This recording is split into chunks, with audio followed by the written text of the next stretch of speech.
Have you ever felt that sudden chill running down your spine as you stepped through an old doorway? Heard the wind whispering like a voice from the grave? Or looked into a mirror and glimpsed a reflection that wasn't yours? Welcome. You're about to embark on a journey through 26 doors of dread. Each one creaking open to a new nightmare. Each story a jagged slash into the darkness, revealing secrets long buried in fog, beneath floorboards, or behind the hollow gaze of something no longer human. These aren't just stories. They are whispers from the corners you've always avoided. They are the knocks on your door at midnight that no one answers. They are the figures standing silently beneath the silver moonlight, waiting, from the decaying house reeking of death, and the old woman smiling in the shadows, to the cries echoing from beneath a desolate field. Each chapter leads you deeper into a world where the line between life and death blurs like smoke. You will walk beside nurses, students, and innocent children as they confront nameless entities, unspeakable curses, and houses that breathe with hungry souls.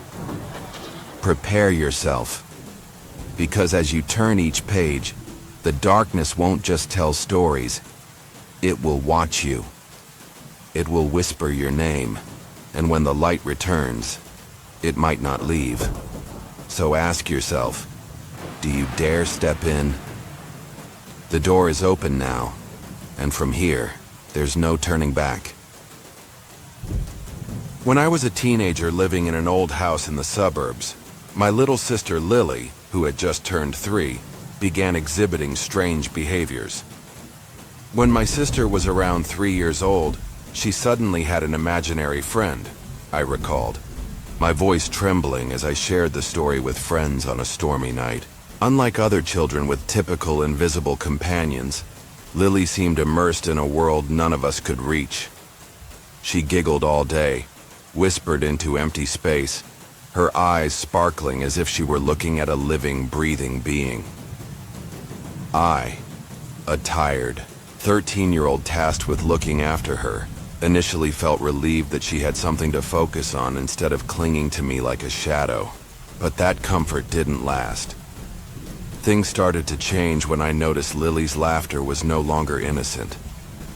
Each night, her laughter echoed from her bedroom, sharp, like shattering glass, stretching on so long I had to cover my ears to stay sane. Once I peeked through the door and saw her sitting upright on the bed, eyes wide open, staring at the dark corner untouched by moonlight. I called her name, but she didn't respond, just muttered nonsense, as if speaking to someone. In the shadows, my mother, ever the realist, brushed it off as childish play, saying Lily would forget about it soon. But my father was different. He grew quiet, his eyes sunken every time he heard Lily mumbling in her sleep. One time, I overheard him whisper to my mom, "It's not imaginary." That one sentence made the hair on my neck stand up, as if a dark presence was lurking in our home. That night, I lay awake, listening to the wind whistle through the door cracks. But there was no storm, only a heavy pressure on my chest. One winter evening, as the fire crackled in the hearth, Lily suddenly spoke into the silence. She called, "That friend Kevin." Her sweet voice rang out as our mom asked for the name of her invisible companion. The whole house fell into a tense silence, broken only by the wind howling through the window gaps. My dad, usually playful, suddenly jumped from his seat, his face drained of all color. "What did you say?" he asked, voice shaking as though he was about to cry. Lily innocently repeated, "Kevin." I had never seen him like that, his eyes full of terror, gripping the chair so tightly his knuckles turned white. That night, I was awakened by a soft knocking on Lily's window, steady like a heartbeat. I pulled back the curtain and saw nothing but darkness. Then, a freezing gust of wind blew in, though the window was shut. A tall figure wearing an old fedora hat emerged faintly in the mist, its glowing red eyes staring straight at me. I screamed and ran out, but by the time my dad arrived, the figure had vanished, leaving behind only the stench of damp earth and sulfur, a sickening smell that made me want to vomit. Mom pulled Dad into the bedroom, whispering words I couldn't hear. I saw him clutch the old crucifix, mumbling prayers, though his voice faltered, as if he knew the prayers were useless. From that point on, every time Lily mentioned Kevin, the air in the house grew heavier, as if some invisible force was tightening its grip on us day by day. I began noticing odd signs, small scratch marks on Lily's bedroom wall, faint groans coming from the basement at night, and the eerie feeling of being watched even when I was alone. Once I saw Lily's shadow on the wall, but when I turned she was still fast asleep in bed. The shadow moved on its own, like something else was using her shape. The next morning, Dad called me into the corner of the kitchen, where pale sunlight filtered through a cobweb-covered window. His eyes were red, like he hadn't slept all night. "When I was a kid, I had an imaginary friend named Kevin, too," he began, his voice hollow as if echoing from beyond the grave. But his Kevin wasn't a childish game. He said that when he was Lily's age, Kevin appeared in his dreams, luring him into the woods behind the house, whispering cruel things, telling him to burn the house, to hurt his family. "It's not imaginary," he said, pointing a trembling hand toward the window. "He's real." I shivered as I recalled the figure from the night before. Dad grabbed my hand and whispered, "He never left. He's waiting for me to die. Then, he'll come for Lily." Just then, a knock echoed from the basement, slow, rhythmic, like footsteps climbing the creaky wooden stairs. I tried to run, but Dad held me back, eyes wild with fear. "Don't open it. That's what it wants." The knocks grew louder, followed by a screeching sound like claws raking across wood, making my heart pound in terror. He told me that as a child, he drove Kevin away by screaming into the woods. But now Kevin was back, stronger, like a curse, revived from the past. I asked what Kevin was, but he just shook his head and whispered, "Something that should not exist." From then on, every night, the knocks from the basement echoed again, closer each time, like it was finding its way up. I started dreaming of dark forests, where a man in a fedora stood beneath the trees, waving for me to come. In the dream, I heard Lily crying, but I could never find her. My mother tried to stay calm, but she too began noticing muddy footprints on the floor in the early morning, though none of us had gone outside. On the final night in that house, we decided to confront Kevin. "Burn incense. Pour salt around the house," Mom said shakily, laying salt in a circle around the living room. Dad read Bible verses. "I used to have an imaginary friend named Kevin," he muttered, as if reliving that nightmare from long ago. I held Lily's hand. She still smiled innocently as always, but that smile now sent shivers down my spine. "Dad jumped up pale when he heard that name," I recalled, that overwhelming fear surging back. At midnight, all the candles suddenly extinguished, and darkness swallowed the room. A furious banging shook the door, as if something was slamming its whole body against it. Lily screamed, pointing to a corner, "Kevin's there!" I turned and saw a tall, thin figure, wearing a fedora, its eyes blazing red like burning blood. It stepped forward, the floorboards cracking beneath its feet, while the stench of sulfur and rotting flesh filled the room. Dad shouted and raised the crucifix, but Kevin's deep growl drowned out everything. Lily collapsed, her eyes rolled back, muttering in a language not of this world, an ancient, grotesque tongue. I ran to hold her, but my hands passed through her body like mist. Kevin laughed, a sound that echoed from hell. "She's mine." The house trembled, walls split open, and I heard my parents screaming in despair. Suddenly, everything went black. When I awoke, pale morning light seeped through the shattered window. Lily was gone. Only her tiny shoe remained inside the broken salt circle, next to a piece of old paper written in blood. "Your turn." I screamed, but no one answered. My parents were gone. The house stood silent like a tomb, and from the basement, the knocking resumed, slow, steady, patient, waiting. My name is Luke, a nurse working in a small town in the English countryside. My job often takes me to old houses where elderly patients live alone, surrounded by damp, moldy walls.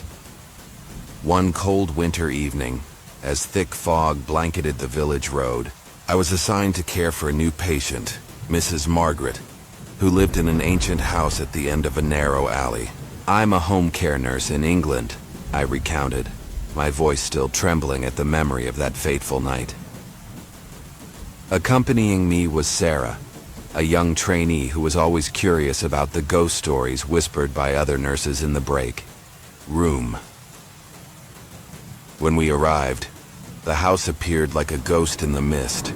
Gray tiled roof, windows clouded with grime, and an old oak tree drooping in the front yard, its broken branches resembling bony hands. We knocked, but no one answered. After a few minutes, Sarah gently pushed the creaky wooden door, and it let out a long groan, like someone moaning in pain. Inside, the space was dark, lit only by a dim lantern swaying from the ceiling despite the absence of wind. I called out, "Mrs. Margaret, we're the nurses here to check on you." My voice echoed, then faded into an eerie silence. Sarah clutched my hand and whispered, "Do you hear that? I think there are footsteps." I listened, and she was right. Slow, heavy footsteps echoed from somewhere deep inside the house. We stepped into the living room, the air thick with the scent of mold and rotting wood. My trainee and I entered the patient's house, I recalled, still feeling the chill along my spine. In the middle of the room stood an old armchair, covered in dust, as though no one had sat on it for years. But what made us freeze wasn't the decay. It was the figure standing silently in the dark corner. An old woman with long white hair, wearing a tattered silk gown, her frail arms hanging limply by her sides. She didn't move, standing still like a forgotten statue. Sarah stammered, "Mrs. Margaret, is that you?" But I knew immediately it wasn't her. My patient was disabled and unable to stand. The old woman slowly turned her head and my heart nearly stopped. Her face was wrinkled, her sunken eyes nothing but endless black pits. No pupils, no light. A slow smile spread across her lips, revealing yellowed, crooked teeth like claws. I screamed, "We need to leave right now!" But as I grabbed Sarah's hand and turned toward the door, it slammed shut in front of us, locked tightly without anyone touching it. The footsteps from deeper inside the house were now louder, accompanied by a raspy, wheezing sound, as if someone were breathing through a torn throat. I turned back. The old woman had vanished, but the lantern overhead began swinging wildly, its flickering light casting twisted shadows on the walls that looked like outstretched hands. Sarah began to cry, while I tried to stay calm and reached into my pocket for my phone to call for help. But the screen only showed flickering static before going dark. We saw an old woman standing in the corner of the living room, I later recalled, my voice choking at the memory. Suddenly, from the pitch-black hallway behind us came a deep guttural laugh, low, grating, and filled with malice. I pushed Sarah behind me and shouted, "Who's there? Show yourself!" The laugh stopped, replaced by whispering, like an ancient curse muttered in a language no one understood. Then, from the shadows, the old woman appeared again. But this time, she wasn't standing. She was crawling, fast, like a spider, her twisted, thin limbs contorting in ways no human could. I heard her bones crack as she moved, her hollow black eyes locked onto us. I grabbed Sarah's hand and ran upstairs, hoping to escape through a window. But the old wooden staircase groaned beneath us, each step beginning to crack, as if the house itself were alive and trying to consume us. When we reached the second-floor hallway, I looked down and saw the old woman at the foot of the stairs, her mouth gaping so wide it nearly touched her chest, releasing a guttural roar not of this world. Sarah screamed, pointing down the hall. "The window! There!" We ran, but when I tried to open the frame, it wouldn't budge. Outside, the fog pressed thickly against the glass, and within it, dozens of pale faces emerged, their hollow eyes staring directly at us. I turned around, and the old woman was right behind me, just a few steps away. Her breath hit my face, freezing cold and reeking of long-dead flesh. No one else was in the house at that time, I remembered, the despair crushing me as I faced that entity. She reached out, her fingernails long like blades slashing through the air, and I heard Sarah collapse behind me, fainting from fear. I screamed, punched at the woman, but my hand passed through her like smoke, leaving only an icy chill in its wake. Suddenly, she threw her head back and let out a piercing scream. The house shook violently, the walls cracked open, chunks of the ceiling fell, and I was thrown to the ground. When I regained consciousness, pale morning light shone through the shattered window. Sarah lay next to me, still breathing, but her eyes were empty, like her soul had left her body. The house was silent again, no sign of the old woman or the faces in the fog. But on the floor, where she had stood, was a torn piece of paper written in black ink. "I will return." I carried Sarah to the car, drove away without looking back. We never went back to that house, I swore to myself, though every night, I still hear slow footsteps outside my window, and in my dreams the old woman with the black hollow eyes waits for me in the darkness. I used to work as a nurse assistant at a small hospital in the suburbs, a place where terminal patients were often sent to spend their final days in peace. But things weren't always as peaceful as I had hoped. My name is Clara, and this story begins on a cold autumn night when I was assigned to care for a new patient named Jay, a thin man in his 50s, with sunken eyes and pale skin as white as paper. I was a nurse assistant, assigned to care for Jay, I recall, my voice still trembling at the memory of what happened. Jay had terminal cancer, and the doctor said he only had a few weeks, maybe just a few days. From the very first shift, I sensed something was wrong. Jay didn't speak much. He just lay in bed, staring up at the ceiling with wide eyes. But occasionally he would mutter strange, fragmented words I couldn't understand. Things like dark, close, or look at me. I assumed it was a side effect of the pain medication. But one night as I was checking his IV, Jay suddenly grabbed my wrist. The strength in his grip was terrifying, far beyond what you'd expect from someone near death. He pulled me close and whispered, "It's there, the dark man." I jolted and asked, Who's there?" But Jay only pointed to the corner of the room, where shadows pooled thickly beneath the dim light. I turned to look, and for a fleeting moment, I thought I saw a tall, hazy figure standing motionless in the corner. It had no face, just a solid, black mass, but I could feel it watching us. A cold, penetrating gaze that seemed to suck the soul from my body. I screamed and backed away, but when I blinked again, the corner was empty. Jay let out a hoarse, rattling chuckle, like a laugh from beyond the grave. It gets closer every night. From that point on, every time I entered his room, I felt a heavy pressure, like something unseen pressing against my chest. The heart monitor beeped steadily, but sometimes it would spike for no reason, as if Jay's heart was panicking from something I couldn't see. A few days later, Jay's condition deteriorated rapidly. He began talking more, but not to me. He spoke to the dark man. Jay started talking about the dark man he saw, I remember, the fear still vivid. He said the figure stood at the foot of his bed each night, tall, faceless, with abnormally long arms that nearly touched the floor. "It wants me," Jay whispered, his eyes bloodshot from sleepless nights. "It's waiting for me to die, but it's getting impatient."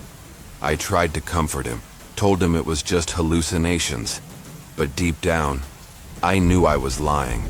Because I had started to hear things too. Slow footsteps circling the bed at night, deep sighs like wind moving through cracks, and sometimes soft tapping at the window, even though Jay's room was on the 3rd floor. One night, while I was charting notes in the hallway, I heard a scream from Jay's room. I rushed in, and what I saw made me freeze. Jay was sitting upright, clutching his head, his mouth wide in a silent scream. He was screaming that the dark man was in the room, I say, my heart still pounding at the memory. He pointed toward the corner, yelling, "There! It's there! It wants me!" I followed his gaze, and this time I saw it clearly. A pitch-black figure, towering all the way to the ceiling, standing still like a statue. But it wasn't blurry anymore. I saw its long, gnarled arms slowly reaching out, twitching fingers stretching toward Jay. A raspy, screeching sound filled the room, like metal scraping glass, and the stench of damp earth and decay overwhelmed the air. I screamed for the on-call doctor, but by the time they arrived, Jay was still, eyes wide open, no longer breathing. Jay died shortly after that, I say, voice cracking. The doctor said it was a stress-induced stroke, but I knew better. As they removed his body, I stayed behind to clean the room. That's when I heard it, the low, chilling laughter, coming from the corner where the dark man had stood. I turned, and for a second, I saw it again. The shadowy figure still there, but this time, it turned its head toward me. No face, no eyes, but I knew it was looking at me. And the invisible smile I felt on its presence made my skin crawl. That night, after returning home, things got worse. I began hearing footsteps in my apartment, slow, steady, as if someone were pacing outside my hallway. I turned on the lights. No one. Then, knocking at my bedroom window, even though I lived on the 5th floor. I pulled the curtain aside, and outside in the darkness, I saw a pair of long, thin hands pressed against the glass, scratching faint marks into the surface with bony fingers. I screamed and ran from the room, but the knocking followed me, growing louder, closer. When I turned on the living room light, the bulb flickered, then went out. And in the darkness, I heard a whisper, "Your turn." Since that night, I never returned to the hospital. But the dark man never left. Every night when I try to sleep, I feel to somewhere in the room, silent, patient, waiting. Sometimes I hear its breath right beside my ear, cold and reeking like a corpse. Once I woke up to find black handprints on the wall, as if it had touched it while I slept. I don't know what it wants, but I know one thing for sure. It didn't just come for Jay, it chose me. And no matter how far I run, I can't escape it. I'm a nurse working at an old hospital in the suburbs, where the long hallways seem to echo with the voices of the past. My name is Emily, and my job mostly revolves around caring for terminal patients, those for whom death is only a matter of time.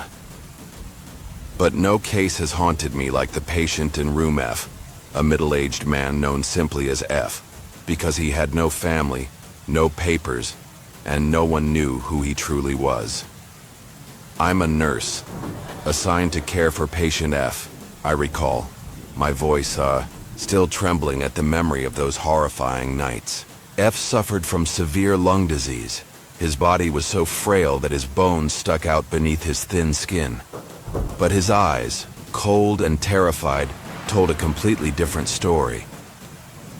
From the very first shift, I sensed something was off. Room F was always colder than the others, even though the heating system worked fine. The heart monitor beeped steadily, but from time to time it emitted strange static sounds, as if being interfered with by something invisible. F barely spoke. He just lay there, staring at the corner of the room where the light didn't reach. One night while I was checking his IV, he suddenly sat up, gripping the bedsheet tightly and whispered, "It's there." The demon. I flinched and asked, "What? What do you see?" He pointed toward the dark corner, his voice trembling. "It has horns. It wants me." I looked, but saw nothing except thick shadows. But I felt a wave of icy cold pass through me, as if someone had just brushed past.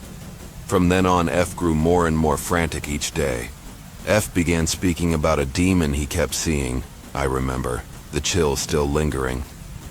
He said it came every night, a tall figure with twisted horns, glowing red eyes like burning embers, and clawed hands reaching out from the darkness. "It whispers to me," F said, his eyes wide with terror. "It says I won't escape." I tried to reassure him, told him it was just hallucinations from the medication, but deep down, I wasn't sure. Because I started to hear things too. Low growls rumbling from the dark corner of the room at night, scratching sounds on the wall, and the faint, choking scent of sulfur in the air. One night, as I was changing F's bandages, he suddenly screamed and pointed to the corner. "It's there! It's getting closer!" I turned, and this time I saw it. A towering figure reaching the ceiling, its sharp horns cutting through the air, glowing red eyes fixed on us. It wasn't standing still anymore. It was moving, slowly but menacingly, each step making the floor tremble. Its growl echoed like crumbling rocks beneath the earth, and I heard F mumbling broken prayers, his voice cracking in panic. I screamed for the on-call nurse, but by the time they arrived, the figure had vanished, leaving F curled up in bed, barely breathing. In the days that followed, F slipped into a strange state. He began showing unusual behavior before his death, I say, my heart still pounding as I recall it. He refused food, refused medicine, just sat there muttering scripture I couldn't recognize. Sometimes he laughed, a hoarse, unnatural laugh, as if something else was speaking through him. Once, I saw him scratching symbols into the wall with his fingernail, twisted red markings that looked like fresh blood, though his fingers were uninjured. I reported it to the doctors, but they dismissed it as delusion caused by his illness. I knew it wasn't. On F's final night, I was in the nurse's station when I heard him scream. I rushed in, and what I saw froze me in place. F was standing in the middle of the room, despite no longer being able to walk, his eyes rolled back white, his mouth wide open in a roar that was not human. F died shortly afterward, I say, voice catching at the memory. He collapsed to the floor, convulsing violently, and when I knelt to check on him, I saw deep charred claw marks on his chest, burned in, as if something had torn through him from the inside. The heart monitor fell silent, and the room went still. But then from the dark corner I heard laughter, low, cold, like an echo from hell. I turned, and the demon was still there, its red eyes locked onto me, its crooked horns tilting, as if it were greeting me. I ran from the room, screaming for the doctors, but by the time they arrived, everything had vanished, except for F's lifeless body on the floor, and the claw marks still etched on his chest like a warning. After that night, I resigned, but the demon didn't leave. Every night as I try to sleep, I hear the low growling outside my window, the sound of claws scraping the glass, and that pungent stench of sulfur creeping into my room. One morning, I woke to find black footprints on the floor, leading from the door to the side of my bed. I don't know what it wants, but I know this. It didn't just come for F. It has chosen me, and each night it gets closer, patiently waiting for the day I'm too weak to run. My name is Emily, a nurse who once worked at a decrepit hospital tucked away in a desolate suburban area. The endless hallways of that place always carried a heavy feeling, as if wandering souls still lingered somewhere in the shadows. But no patient has ever haunted me like F. A middle-aged man with no name, no family, known only by the first letter in his medical records. I was a nurse assigned to care for patient F. I recall, my voice still trembling as I remember his final days. F was in the terminal stage of a lung disease. His body was nothing more than skin stretched over bone, but his eyes, cold and terrified, seemed to be staring through a world I couldn't see. From the moment I took over his care, I sensed something off about his room. The air was always freezing, even with the heater running at full power, and the ceiling light flickered for no reason. F died under strange and terrifying circumstances. I recall, the chill still crawling up my spine. But before death came, F endured days of horror I'll never forget. He would lie still, staring at the void beneath his bed, whispering fragmented phrases. "It's under there. It's waiting." I asked him what he saw, but he only shook his head, his trembling hands gripping the bedsheet tightly, as if trying to keep himself from being dragged away. Things worsened during F's final week. He started behaving strangely before his death, I say, heart pounding at the memory of those nights. He refused food, refused medication, curling up on his bed while mumbling scripture in a language I didn't recognize. Sometimes he'd scream in the night, pointing at the floor. "It's coming up! It's coming up!" I looked beneath the bed, nothing but shadows, but I heard it. A raspy breath like someone gasping from under the floorboards. One time, when I bent down to check, a freezing gust hit my face, reeking of damp soil and dried blood. I screamed and stumbled back, but F just laughed, a low, inhuman sound as though something else was laughing through his mouth. The strange phenomena didn't stop. F's heart monitor began to glitch, beeping erratically, then dying without being touched. One night, I caught him scratching on the wall with his fingernail, twisted symbols drawn in what looked like fresh blood, even though his hands weren't bleeding. I reported it to the doctor, but they dismissed it as psychosis from his illness. I knew they were wrong, because I began to hear it too. Nails scratching the wooden floor under his bed, deep growls echoing from the earth, and sometimes whispers right behind me, even when it was just me and F in the room. One time I turned around and saw his shadow on the wall, standing upright with arms outstretched, even though he was curled up in bed. F's last night was a waking nightmare. I was in the nurse's station taking notes when I heard his scream. I rushed in and froze at the sight. F was standing in the center of the room, even though he could no longer walk. His eyes were rolled back, mouth wide open as a monstrous growl erupted from him. From beneath the bed, the shadows stirred. They moved, and from within them, a pair of long, black, clawed hands emerged, groping wildly, reaching up to drag him down. "F!" "Get back in bed," I shouted. But he didn't. "Listen."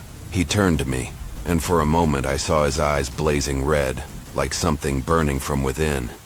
Then he collapsed, convulsing on the floor, while the growling from under the bed grew louder, like stone grinding beneath the earth. When I bent down to check his pulse, he was already gone.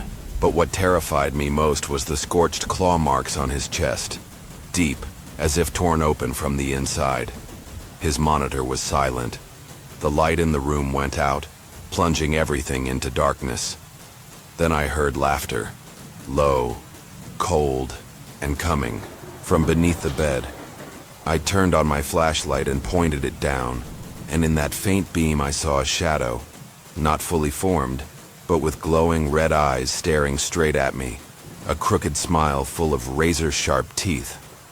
I screamed and ran from the room, but the laughter followed me down the hallway, echoing like a curse that wouldn't end.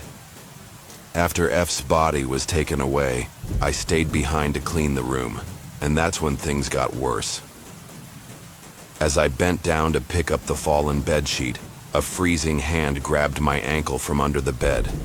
I gasped and fell backward, hearing a whisper right in my ear. "You've seen me. You can't escape." I screamed, kicked hard, and the hand let go. But when I stood up, there were bright red claw marks on my ankle, burning as if seared into my skin. I ran out of the hospital and resigned the next day. But the curse didn't stop. Every night since, I hear scratching under the floor, deep growls from under my bed, and the stench of rotten soil creeping into my room. One night I woke up and saw black footprints on my floor, leading from the door to the edge of my bed. Sometimes in the mirror, I see his shadow. Those red eyes, that grotesque smile, standing behind me, even when I'm alone. I don't know what it is, but I know it's chosen me. And every night, it gets closer. Yesterday, I found my bedsheet torn, and under my pillow, a crumpled, blood-stained piece of paper. "You're next." I have nowhere left to run. My name is Mia, a college student living with 3 friends in an old rented house near our campus. It was a sweltering summer, and we had chosen to stay in the city for a summer course instead of going back home. The house had 2 floors, with stained walls and creaky wooden floors that groaned under every step. One evening, as the sunlight began to fade, we, me, Sarah, Jen, and Lily, were lazily watching TV in the living room when we stumbled upon something strange.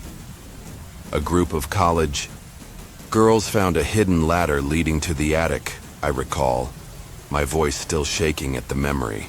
The ladder was tucked behind a dusty curtain in the corner of the room, as if it had been there forever without anyone noticing. Sarah, the most curious of us, stood up and pulled the curtain aside, revealing rotting wooden steps leading to a small hatch in the ceiling. "What is this?" she asked, her eyes gleaming with excitement. Jen laughed. "Probably just the old storage loft. Go check it out." I didn't like the idea. Something in the air made my skin crawl, even though it was hot outside. But with the others insisting, I reluctantly agreed. Sarah climbed up first, each step sending a cloud of dust down to the floor.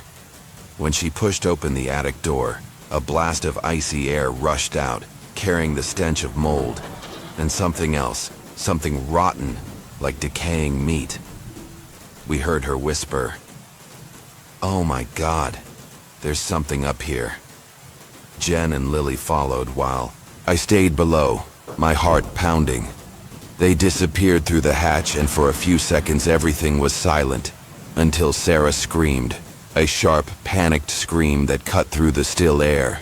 "What's going on?" I shouted, but no one answered. Then came heavy footsteps, rushed, frantic, and the shadow of a man burst out of the attic, landing on the floor right in front of me. He was tall, wearing a torn coat, his face shadowed under a filthy baseball cap, but his eyes, bloodshot and wild, locked onto mine. A man fled after being discovered, I recall, the fear still vivid. He growled something unintelligible and bolted for the front door before I could react. I screamed for the others, and they scrambled down the ladder, pale as ghosts. Sarah stammered. He was living up there. He had a knife and a rope, Jen added. And photos of us, taken from outside our windows. My stomach dropped as I realized we had been watched. But the worst part wasn't the man or the weapons. It was what they found. Beside it all, a broken old mirror that didn't reflect our faces but his. He was standing behind us in the reflection, even though he had already fled. We called the police immediately. When they arrived and searched the attic, it was empty. No knife, no rope, no photos. Just the shattered mirror, lying alone in the dust. After that night, we never returned to that house. But the story didn't end there. When I moved back to the dorms, I started hearing footsteps above my ceiling at night. Slow, deliberate, as if someone were pacing back and forth. One time I woke up to find muddy footprints on the floor, leading from the window to the side of my bed, even though the window was locked. Last night, as I looked in the bathroom mirror, I saw him again, the man with the cap, his eyes glowing red, standing right behind me, though I was completely alone. I screamed and turned around, but no one was there. The mirror still showed him, smiling, and I knew then that he had never really left. My name is Alex, a second-year university student, living an ordinary life, until the night I decided to sleep over at Vinny's house, a new friend I had just met in history class. Vinny was a strange guy. He always wore long sleeves, even in the heat, and had a habit of staring at people for far too long without blinking. But he was friendly, always smiling, so I didn't think much of it. One Friday night, after our study group wrapped up, Vinny invited me over to his house to play some games. I stayed over at Vinny's place, a classmate, I later recounted, my voice still trembling at the memory of what happened. His house was in the suburbs, a shabby two-story structure with stained walls and dusty windows, as if it hadn't been cleaned in decades. When I stepped inside, the air was freezing cold, despite the fireplace burning. Vinny's mother, Clara, greeted me with a wide grin that exposed her gums, her eyes gleaming under the dim yellow lights. His father, George, sat motionless in an armchair clutching an old newspaper. He didn't speak, just stared at me over the rim of his silver-framed glasses. Vinny's younger sister, Lily, a girl around 10, stood in the corner clutching a ragged doll, whispering to it as if it were talking back. I tried to be polite, but something felt wrong. Their eyes never left me, as if they were studying my every move. We went upstairs to Vinny's room to play games, and for a few hours, everything seemed normal. But when the clock struck midnight, I heard footsteps. Slow, steady, coming from the stairs. Vinny said, "Don't worry, it's probably just my mom checking in." But the footsteps didn't stop at the door. They kept going, circling the hallway, then returning to the stairs, again and again, like an endless loop. I asked, "Doesn't your mom sleep?" Vinny gave a nervous laugh. "She doesn't sleep. Much." His voice faltered, and I noticed his eyes were bloodshot, like he'd either been crying or hadn't blinked for hours. I decided to go to the kitchen for some water. But as I stepped into the hallway, I saw Clara's silhouette standing motionless at the end, her back turned to me. She wasn't moving. She wasn't even breathing, just standing still like a statue. I called out, "Mrs. Clara?" She slowly turned around and her face, God, wasn't the same. Her skin had sagged and wrinkled, drooping like melting wax. Her eyes were hollow pits, and her mouth gaped open to reveal sharp, crooked teeth like claws.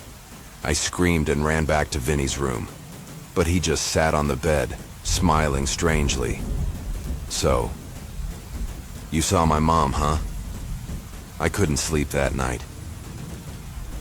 Clara's footsteps echoed through the house non-stop, accompanied by a raspy hiss, like claws scraping wood. When I closed my eyes, I heard a whisper from under the bed. Not Vinny's voice, but Lily's childish tone. "Don't look down here." I shot up, heart pounding. Vinny was asleep, or pretending to be, his face rigid and unmoving. I looked down, and in the darkness, I saw Lily's glowing red eyes staring up from under the bed, even though I knew she was supposed to be in another room. The next morning, I tried to act normal so I could leave early, but when I came downstairs, the entire family was already there. George, Clara, and Lily, sitting around the breakfast table staring at me.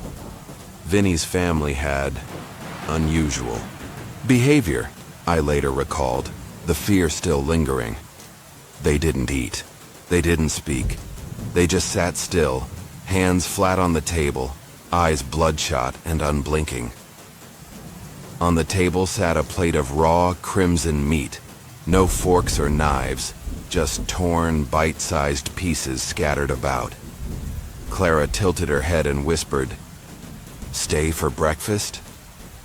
Her voice was deep, almost inhuman, and I noticed the skin on her hands twitching, like something was crawling underneath.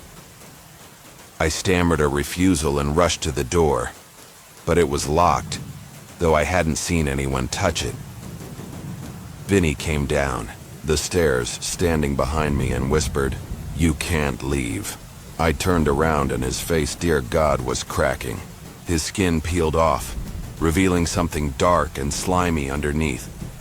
George stood up, his arms stretching unnaturally, claws extending and scraping the wooden floor. Lily giggled, her voice echoing like it came from underground. "You're Vinny's friend. Now you belong to us." I screamed, kicked the door. It flung open. I bolted outside, never looking back, though their laughter still echoed behind me. I never saw Vinny again after that night. He vanished from school without a trace. But that family, or whatever was, impersonating them, never left me. Every night when I try to sleep, I hear footsteps circling my house, slow, steady, as if Clara is still pacing. One time, I woke up to find fresh claw marks on my window, even though I live on the 3rd floor. Last night, when I looked into the mirror, I saw Lily standing behind me, holding her doll, her red eyes staring straight into mine. The mirror shattered when I screamed, and on the floor was a scrap of paper written in black ink. "We're waiting. I don't know what they are, but I know they're not done with me." My name is Lucy. I was 12 that summer, living in a small village nestled among endless stretches of rice fields. Life with my younger brother Ben, who was 10, passed by peacefully, riding our bikes around the village, our laughter echoing through the warm summer air. But everything changed on a fateful evening, under the silver moonlight shining on the dirt path leading into the forest, the place we chose to explore for stargazing, unaware that it would become a doorway into a nightmare with no escape. 2 little girls witnessed a man throwing a child into a van, I recalled, my voice trembling as the horrifying memory carved itself deeper into my mind, like a scar that would never heal. We were riding along the dirt path, moonlight filtering through the trees and casting faint shadows on the ground. Ben stopped by a small stream playing with the water, while I looked up at the starry sky. Suddenly, Ben grabbed my hand and whispered, "Do you hear that?" I listened, and a strange sound echoed in the distance, the growl of an engine mixed with a faint broken cry like a child pleading for help. We hid behind a bush, hearts pounding, and that's when we saw him. A tall man, wearing a long silver gray coat under the moonlight, standing beside an old van parked on the dirt road. He bent down and lifted something small, wrapped in a tattered cloth. A child, limp and motionless like a discarded doll. The man threw the child into the van and slammed the door shut. I remembered, a cold chill crawling down my spine as the sound of metal rang out like a hammer blow in the silent night. I'll never forget that moment. Two little girls witnessed a man throw a child into a van, and I just stood there, frozen, powerless to stop him. He slammed the van door shut, the sharp sound slicing through the quiet air, then suddenly turned around. The moon illuminated his face, pale like a corpse, his eyes empty like black holes, and a twisted, lipless smile that revealed razor-sharp teeth. He stared directly at the bush where we were hiding, as if he had known we were there all along. Ben screamed, revealing our position, and I grabbed him as we ran, pedaling down the dark paths. The engine roared behind us, the van's headlights casting long, distorted shadows of our fleeing bodies onto the ground. "Run, Ben!" I shouted.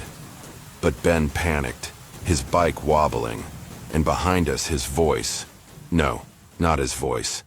A deep growl that seemed to rise from the earth, grew louder, closer, as if he weren't just a man but something more, something relentless and inhuman. We abandoned our bikes and ran into the forest, hiding behind the trunk of an ancient tree, holding our breath as the van stopped nearby. His footsteps echoed, slow, heavy, accompanied by low muttering like an ancient curse whispered into the dark. Through the leaves, I saw him standing under the moonlight, holding a rusted dagger, its blade glinting as he raised it into the air, like he was summoning something from beneath the ground. Then the crying returned, not from the van, but from right beneath our feet, faint, desperate. I looked down, and in the darkness, a tiny pale hand reached up from the dirt, nails clawing at the air like it was trying to pull us under. Ben burst into tears. I covered his mouth, but the crying grew louder, merging with the man's growl, forming a horrific chorus that made the hairs on my neck stand up. The van finally drove away, leaving us trembling in the forest.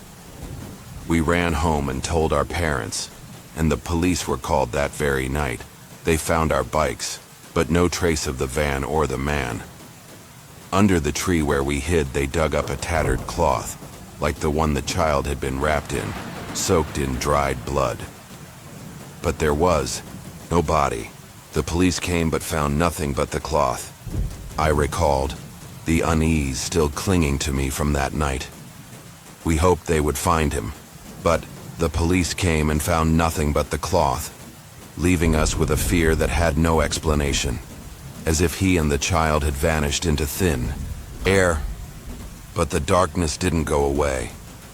The first night after the incident, I heard crying, faint and distant, like the child in the van, echoing from beneath my bedroom floor. I pulled back the curtains, but outside the window, there were only shadows of trees swaying, despite the still air. Ben began to dream about the man telling me he stood under the tree, dagger in hand, whispering Ben's name into the darkness. One night, I woke up and found Ben standing in the yard, digging with his bare hands, mumbling, "It's down here. It wants me to come down." I pulled him back inside, but his hands were covered in deep, fresh scratch marks, like from razor-sharp nails. I screamed for our parents, but when they arrived, Ben just sat in silence, eyes hollow, as if his soul had left him. The strange events only got worse. One day I found the cloth, the one from the forest, under my pillow, though no one had brought it into the house. Written in dried blood, it read, "You saw me." I threw it away, but that night the sound of a roaring engine thundered outside, headlights shining straight into my window, and in that blinding light, I saw him, standing still, eyes black and piercing, dagger raised in silent warning. Ben no longer spoke. He sat curled up in a corner, clutching his head, whispering, "It calls me every night." I heard dirt being scraped beneath the floor, the crying growing closer, and in the mirror, I saw him. No face, no lips, just that jagged-toothed smile, looming behind me, clearer each time. I don't know who he is, or what lies beneath the ground, but I know they're coming, and we have nowhere left to hide.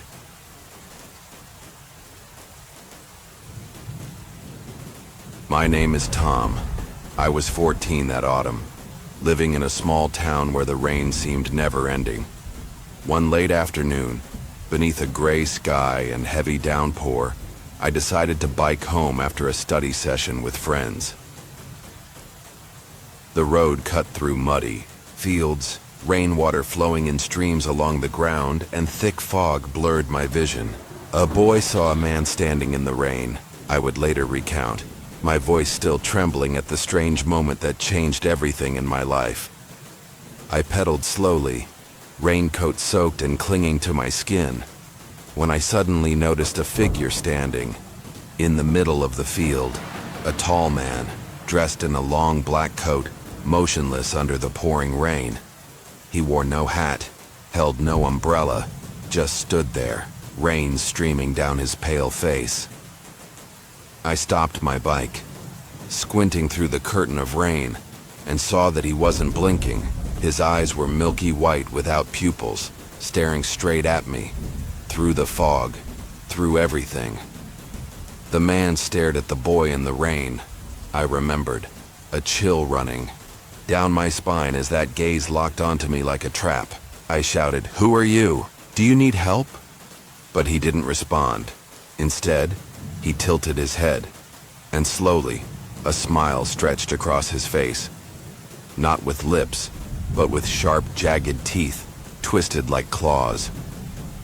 Suddenly, the rain around him changed, no longer clear, but pitch black, like ink spilling from the sky, reeking of damp earth and dried blood. I pedaled away, heart pounding, but behind me, I heard footsteps, heavy, dragging, getting closer and closer. The muddy road should have slowed him, but somehow, he was gaining on me. I looked back. He was there, right behind me, not walking, gliding, his feet not touching the ground, arms outstretched as if trying to grab me. I raced home, slammed the door shut, and told my parents. They said it was just a trick of the rain, or exhaustion. But that night, the rain against my window grew louder, and I heard a knocking, slow and steady, coming from the porch. I pulled back the curtain. He was standing there, under the street lamp. Black rain dripped from his eyes like blood. The boy told his family, but no one believed him, I said, remembering the loneliness I felt in their disbelief. From then on, every time it rained, I heard him, his deep whispering voice calling my name from afar, and the sound of claws scraping across the window pane. One night, I woke up to find wet, pitch-black footprints on my bedroom floor, leading from the window to my bed. In the mirror, his reflection appeared behind me. Those white eyes, that jagged tooth, smile, though the room itself was empty. I don't know who he is, but every storm brings him closer, and I fear that one day he won't just stand and watch.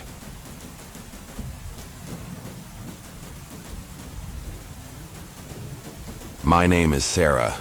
I was 15 that winter, when my mother decided to take me and my 10-year-old brother Tommy to visit our grandmother in a small village nestled deep in a valley. Grandma lived alone in an old wooden house, where my mother grew up, but to us it had long become a distant memory. This trip wasn't for vacation. Mom said Grandma was getting weaker and this might be the last time we'd ever see her. A family visited their grandmother's old house, I recalled, my voice still trembling at the memory of the terrifying days that changed everything. We arrived in the late afternoon, the valley shrouded in thick fog, turning the house into a blurry silhouette among the pine trees. It looked forgotten by time. Gray tiled roof, wooden walls stained with moss, and dusty windows like the blind eyes of an old woman. When we knocked, no one answered. Only the wind whistled through the cracks, carrying the damp scent of mold and rotting earth. Mom pushed the door open and called out, "Mom, we're here!" But there was only silence, as if the house itself was holding its breath. Grandma's house smelled strange and was freezing cold, I remembered. A wave of unease washing over me as I stepped through the threshold, where icy air clung to my skin like an invisible hand. Inside, everything was coated in dust. Old furniture, faded family photos hanging crookedly on the walls, and a grandfather clock frozen at midnight. Tommy whispered, "Do you feel it? Like someone's here?" I nodded, but Mom told us not to let our imagination run wild. We found Grandma upstairs, lying still on the bed, her eyes shut tight, her breathing faint. Mom sat beside her, holding her hand. But something felt off. Grandma's skin was ice cold, and when Mom touched her, she didn't move. Only a faint moan escaped her lips like wind whistling through a chimney. That first night, I couldn't sleep. The wind outside howled louder and louder, blending with the slow, heavy sound of footsteps, creaking. Up the stairs, I whispered to Tommy, "Do you hear that?" He nodded, eyes wide in the dark. We crept into the hallway, and through the moonlight pouring in from the window, I saw her, or something that looked like her, standing at the end of the stairs. She wore a white nightgown, hair long and loose, but her face was blank, no eyes, no mouth, just wrinkled skin stretched tight like a mask. Grandma appeared in the night, though she was lying in bed, I recounted, heart pounding at the memory. I screamed, grabbed Tommy, and we ran back to the room. But the footsteps followed, closer, heavier, with a raspy wheeze, like someone breathing through a torn throat. The next morning, Mom said Grandma was still alive, though barely. But I knew. The woman in that bed wasn't really Grandma.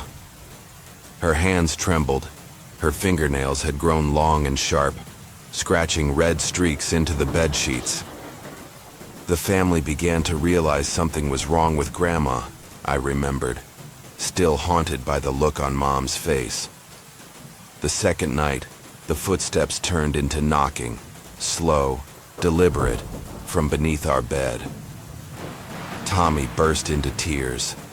I turned on the light, but there was no one there, only black claw marks on the wooden floor, as if someone had scraped at it violently.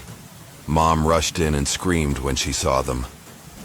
We decided we'd leave first thing in the morning, but the last night was a nightmare.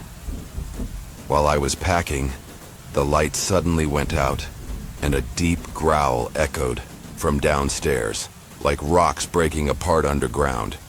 I heard Mom scream, "Sarah! Tommy! Run!" We dashed into the hallway, but Grandma, or whatever was wearing her skin, stood blocking the stairs. Her arms stretched unnaturally long, claws glinting in the moonlight. Her face split open, revealing glowing red eyes and rows of razor-sharp teeth. She growled, "Stay with Grandma." I shoved Tommy toward the window and we jumped. We pulled Mom out as the house began to shake, the walls cracking like something inside was tearing it apart. We fled the valley without looking back, but the house never let us go. Every night, I hear knocking beneath the bed, raspy whispers calling my name from afar, and in the mirror, Grandma's face, faceless, formless, stands behind me, getting closer each time. Once, I found deep red claw marks on the window and under my pillow. An old slip of paper written in dried blood. Grandma is waiting. I don't know what that thing is, but I know it's still there, waiting for us to come back.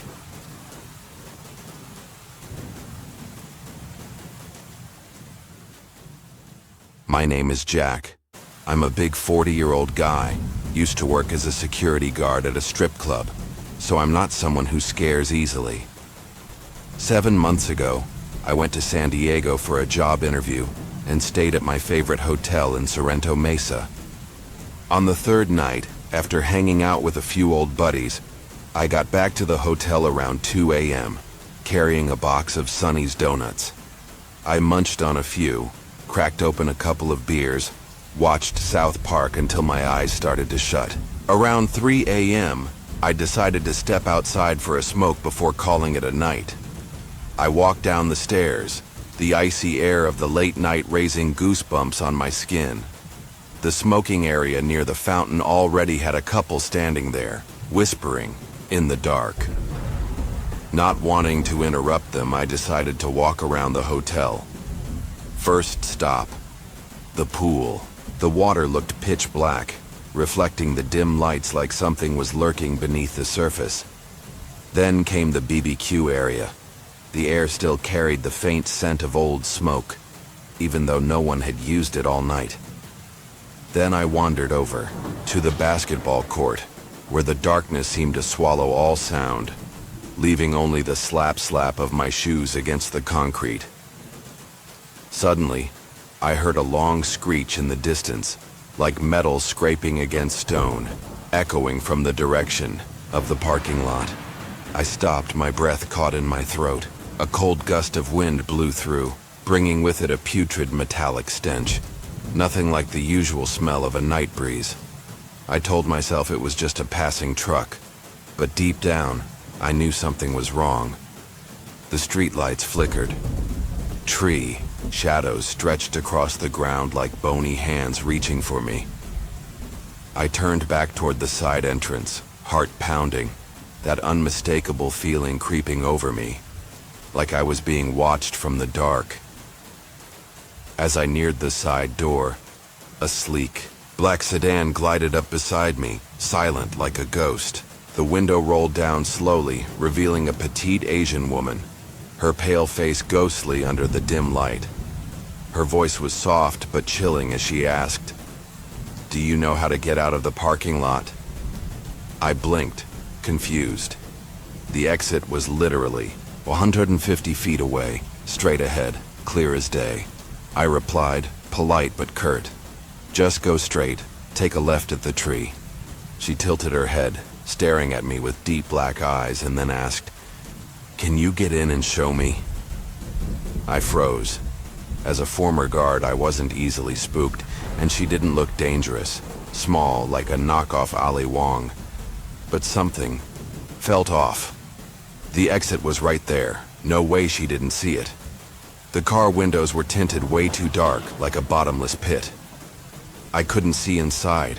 I didn't know if someone else was hiding in there. The air grew heavy, like the darkness around me had thickened into liquid, pressing against my chest. The car's engine purred low, but underneath it, I heard something else. A faint, wheezing breath, like someone was struggling to cry out but being strangled. The woman smiled, a crooked smile, revealing teeth that were unnaturally white under the light. "I won't bite," she whispered, her voice sweet and icy like an invitation from the grave. I stepped back, gripping my cigarette tightly, trying to stay calm. "That's not necessary," I said, my voice harder than I expected. "The exit's right there. You can manage." But she didn't move, just stared at me, her eyes like black holes sucking in the light. The hairs on my neck stood up as if something unseen was crawling up my skin. I raised my cigarette and said, "I'm smoking. Not a good time to get in." She smiled again, an unnatural smile. "I don't mind," she said. But that smile, it wasn't human. Her lips stretched too wide, revealing sharp teeth that glinted like blades in the dim glow. I shook my head, voice trembling. "No, just go that way. You'll see the exit." I pointed toward the road, trying to look composed, though my heart was hammering in my chest.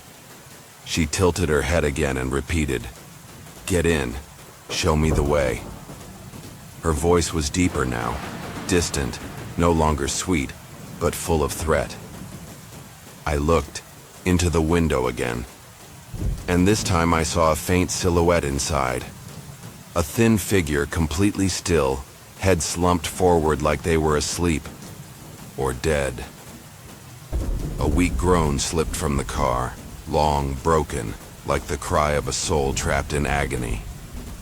Then the woman burst out laughing, a dry, rasping sound that echoed across the empty parking lot, making my skin crawl.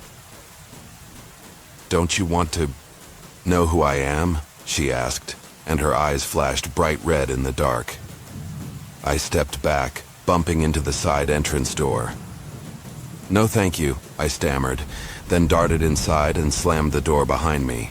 Through the small window, I saw her slowly roll up the window, and the car silently pulled away, heading exactly toward the exit she had asked about. But as it disappeared, I heard a deep growl, like an engine rumbling fused with screams from another world. I ran up to the front desk, babbling my story. The guy receptionist just nodded and said they'd keep an eye out, but the blank look in his eyes told me he didn't care. I went back to my room, locked the door tight, and didn't sleep.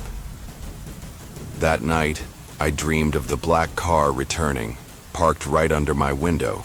The woman got out, no longer small, now tall and corpse pale, her glowing red eyes fixed on me. She tapped on the glass, slow, steady knocks, and each tap echoed like nails being driven into a coffin. Inside the car, dozens of gaunt figures turned their pale faces toward me, mouths open in silent screams. I jolted awake, soaked in sweat, and when I looked at the window, I saw a faint smudge. A small, cold handprint, as if it had just been pressed there. The next morning, I checked out early, not daring to look back. But one question still echoed in my head. What did she want? A scam, or something far more terrifying, something I was lucky to escape?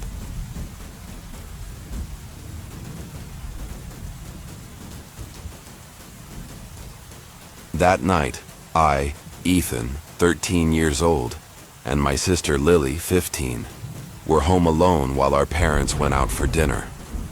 Our old house sat at the end of a quiet road, surrounded by a pitch-black pine forest.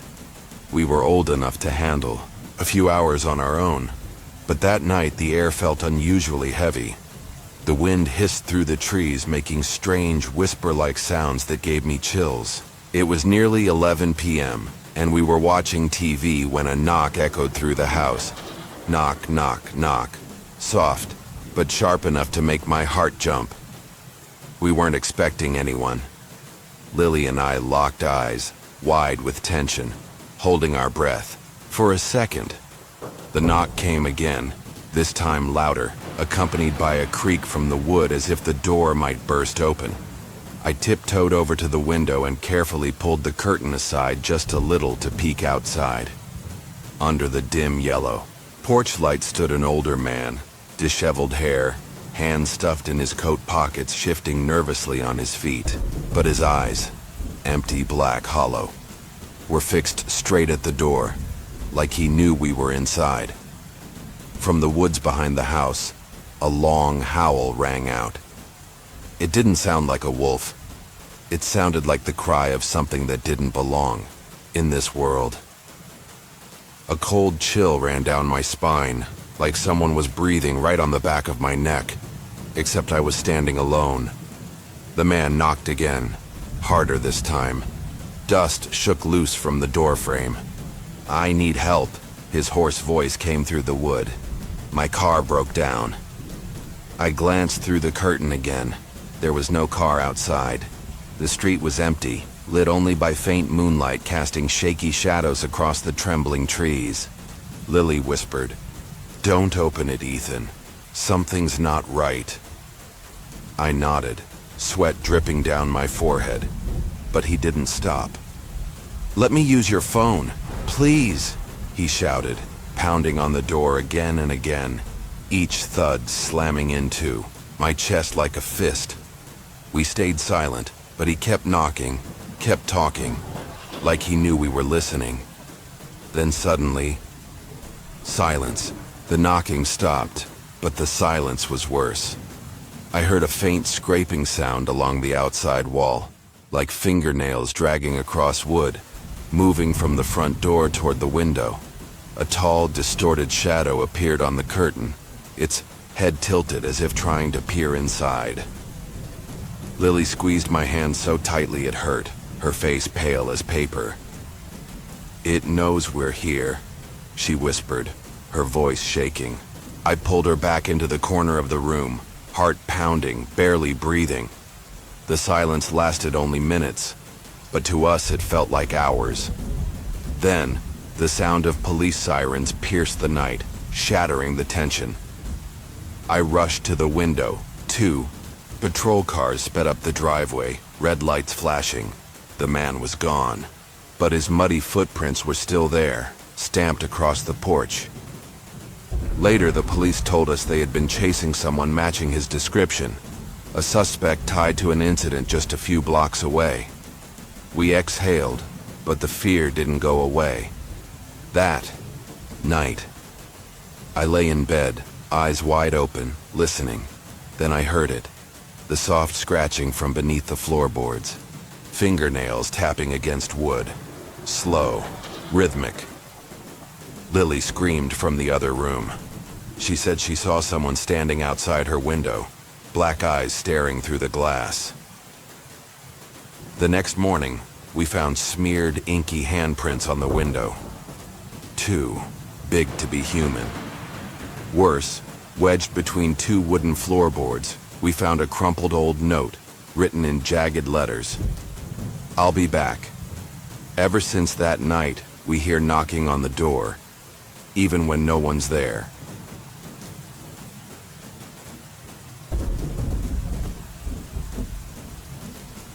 I was 19, living alone for the first time in a cheap apartment near my university in Ohio. It was a tiny place, just 1 bedroom, a living room with a sofa facing the TV, and a sliding glass door that opened onto a small concrete patio. The patio looked out over a patch of grass with a few trees and a sidewalk running along the building. That night I was up late cramming for finals, textbooks scattered around the sofa. My parents were on vacation, so I was completely alone. No roommates, no pets, just me. The wind outside rustled through the leaves, carrying a cold chill through the thin walls. It was around 2 a.m. when I finally decided to go to bed and turned off the TV. The apartment went dark, and the only sound was my own breathing. I stood up, shuffled to the sliding door to lock it, eyes bleary from exhaustion. But as my hand touched the latch, I froze.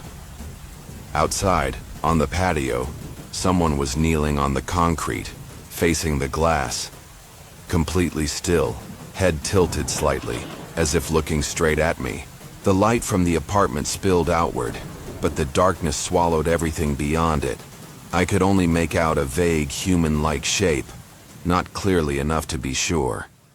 The air suddenly felt heavy, like something was pressing down on my chest. A soft hiss came from the patio, like wind but distorted, almost like someone groaning in pain. I felt a chill crawl up my legs, even though the door was shut tight. A rotting, earthy stench wafted in, turning my stomach.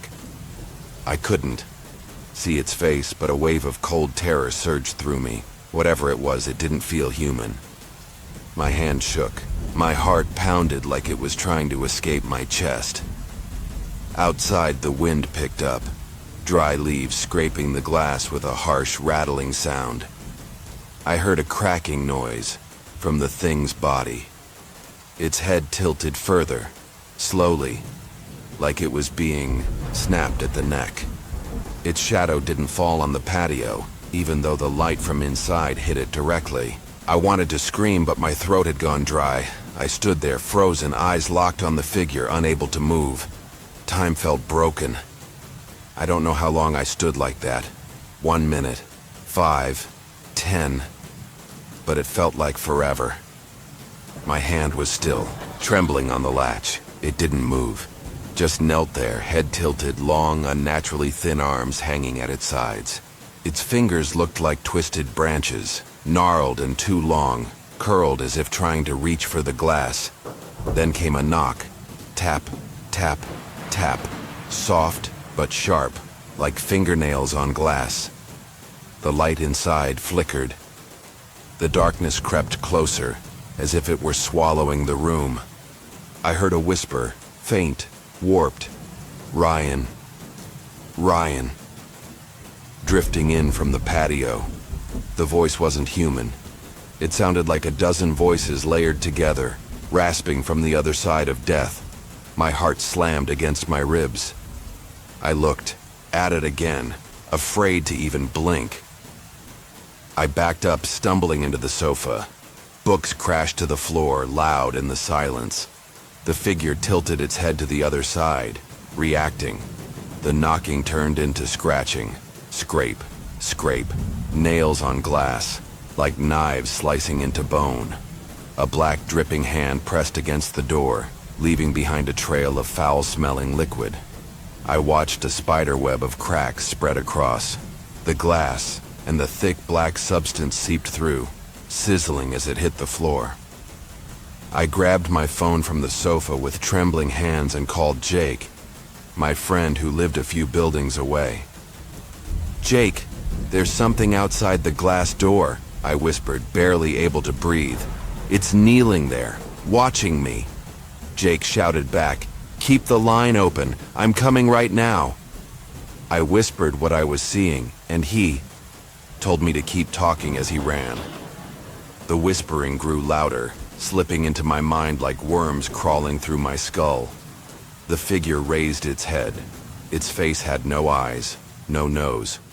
Just a massive gaping mouth stretching from ear to ear, black and endless. I screamed and dropped the phone, but the voices didn't stop. All that time it never moved. It just knelt there, staring.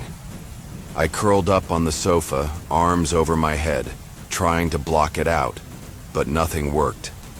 The scratching grew faster, more frantic, like it was about to break through the door. Jake arrived about 10 minutes later, pounding on the front door, calling my name.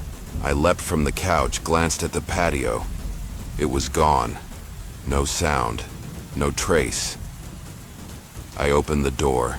Jake stood there, flashlight in hand, face flushed. "What happened?" he asked. We checked the patio together, shining the light over the concrete. No footprints. No smears. Nothing. But I could smell it. That sick, rotting stench drifting in from the grass. The wind had stopped. Everything was deathly silent, like the world itself was holding its breath.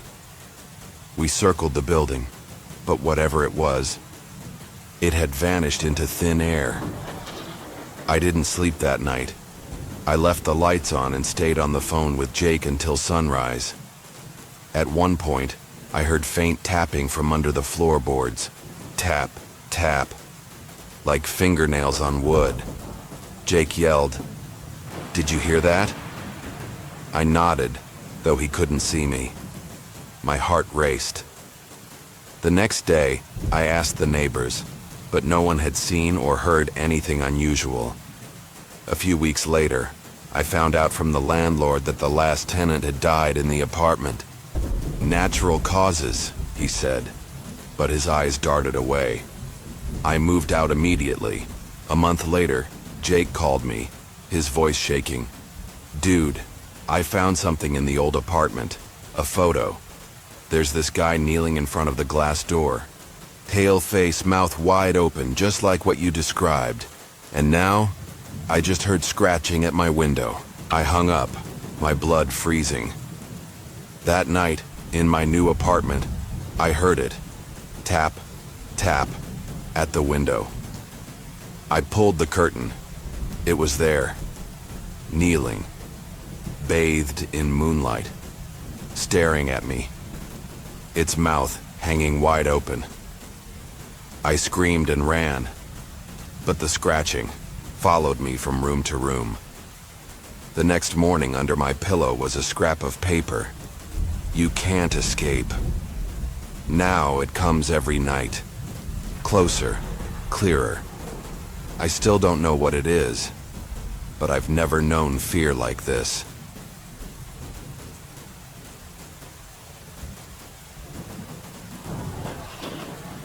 Three years ago, I was living alone in a rented house in a quiet suburb.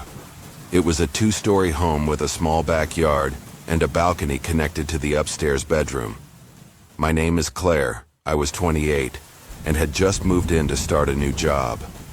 The neighborhood was peaceful, filled with nothing but the sounds of insects at night and the soft glow of moonlight through the trees. One night, around midnight, I woke up suddenly to a strange sound, a faint scratching, coming from outside. I lay still, eyes wide open in the dark, trying to figure out what it was. The wind pushed through the cracks of the window, bringing with it a damp chill, but the noise wasn't branches brushing the glass. I closed my eyes, telling myself it was just my imagination, trying to fall back asleep. But the sound came again, louder, longer, as if someone were dragging their nails across wood. I realized it was coming from the backyard. The air in my room turned icy, though no windows or doors were open. A foul smell crept in, the scent of wet soil mixed with something rotten, like a long-dead animal. Then I heard faint whispers, indecipherable, like the wind carrying secrets from a graveyard. They drifted from the direction of the balcony. I got out of bed, grabbed my phone, and walked to the balcony door. My legs trembled. My heart was pounding as I slowly pulled the curtain aside. Outside, standing in the backyard, was a man, tall, dressed in dark clothing, staring directly up at me.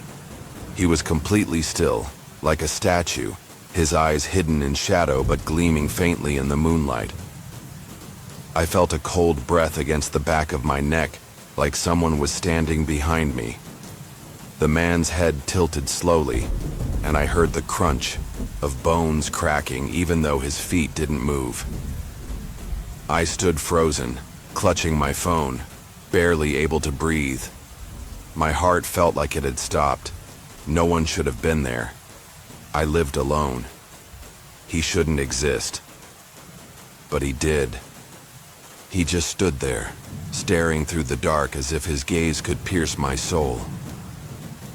With shaking hands, I dialed 911 and whispered to the operator. "Someone's in my backyard. He's looking at me." My voice cracked. My hand hurt from gripping the phone too tight. While I was still speaking, he started walking, slow, deliberate steps, never breaking eye contact with the balcony. Each step felt like a punch to my chest, even though I couldn't hear his feet. His shadow didn't appear on the grass, even with the full moon lighting everything. With each step, I heard a faint metallic screech, like steel scraping against stone.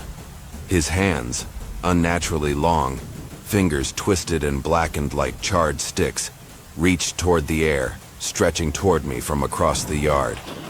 He reached the back door downstairs and tried the handle. Thankfully, it was locked. The 911 operator told me to stay put. The police were on their way. I kept my eyes locked on him, afraid to blink. He stood there, hand on the doorknob. But then I heard scratching, scritch on the balcony door behind me. I spun around. No one there. But the glass trembled, as if raked by claws. A slimy black smear appeared on the glass, slowly dripping downward, hissing and smoking with a foul stench. I turned back. He was still at the downstairs door, but now his head was tilted up, grinning wide, baring sharp, glinting teeth. The whispers returned louder now. Claire. Claire. It knew my name. But the voice wasn't coming from him. It came from all around the backyard, like dozens of spirits, whispering in unison. I screamed, stumbling back and slamming into the wall, almost dropping my phone. He stood there for another minute, then slowly turned and walked into the darkness. The police arrived about 15 minutes later. They searched the yard but found nothing. No footprints, no sign of him. I sat shaking in the living room, telling them everything. They said it was probably just a strange guy passing through, but their eyes said they didn't believe their own words. The stench lingered in the air, even with every door and window closed, and from the balcony the faint sound of scratching continued, though no one was there. I installed a security system the following week, but I never felt safe again. I moved out a few months later. The last night I spent in that house, I had a dream. He was there, standing in the yard, his eyes glowing red, his long arms clawing at the glass door. He whispered my name, his voice shrieking like wind through dry bones. I woke up drenched in sweat and saw a fresh smear on the balcony glass. Long, wet, as if drawn by a clawed hand. I've never forgotten the way he looked at me, that feeling that he knew I was looking back. After I moved out, I received an anonymous letter, a torn piece of yellowed paper with jagged handwriting. I see you. A week later, in my new home, I heard scratching at the window. At midnight, I pulled back the curtain. He was there, standing under the moonlight. Tall, still, watching me. His mouth stretched open, impossibly wide, silent, but I heard it. The whisper echoed in my head. Claire. I screamed and ran down the stairs, calling the police. But when they arrived, he was gone. Under my pillow, I found another note. You are mine. Since then, he comes every night. Closer. Clearer, clawing at the door, calling my name. I don't know who or what he is, but I know one thing. He's not going to stop.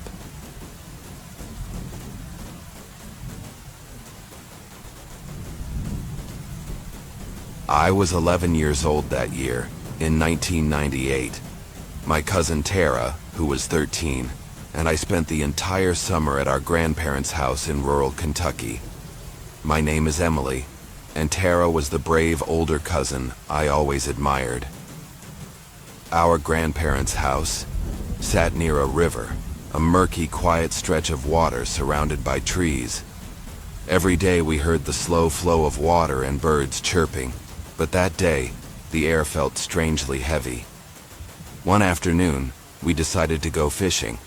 We grabbed our rods, some bait, and walked down the dirt path that led to the riverbank.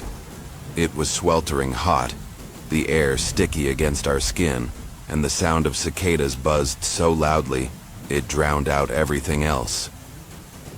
We sat on a small wooden dock our grandfather had built, just a few planks sticking out over the water.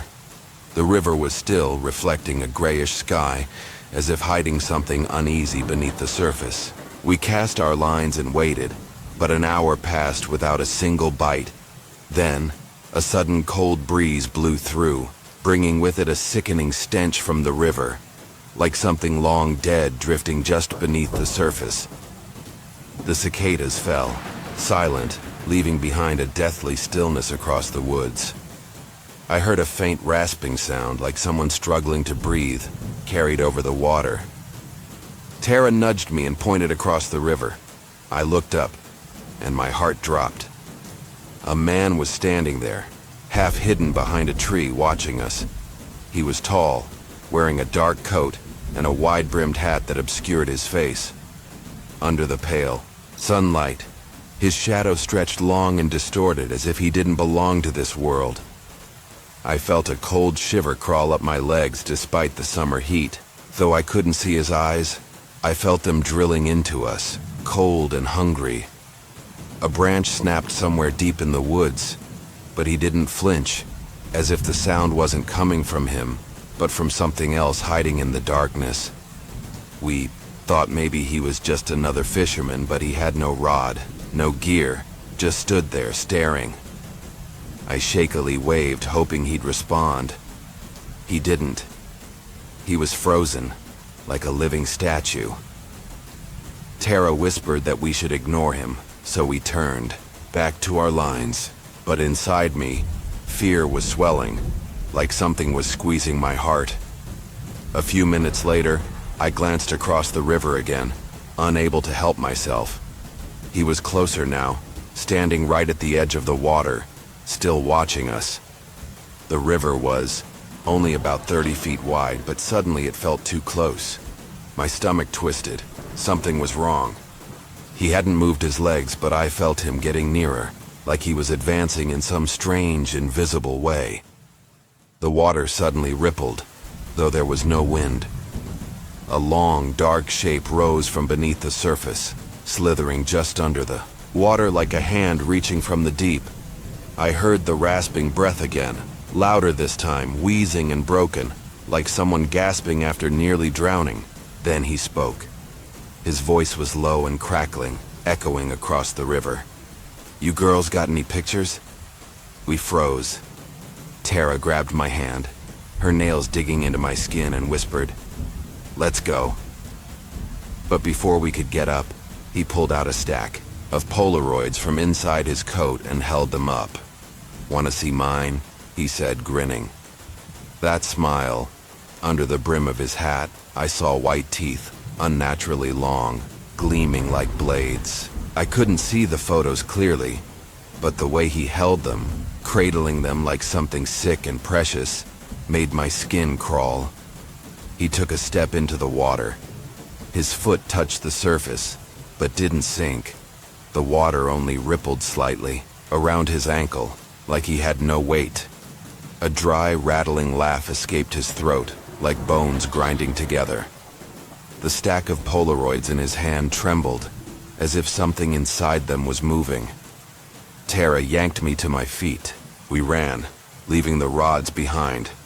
My foot slipped on the damp wood, but Tara held tight and pulled me up the path. Behind us, I heard slow, heavy footsteps, though I didn't dare look back. A foul stench followed us, like blood and rotting earth, something clawed from a crypt. Then I heard whispers. Emily, Tara, not from him, but from all around us, as if the trees themselves were calling our names. We burst into the house, sobbing, telling Grandma everything.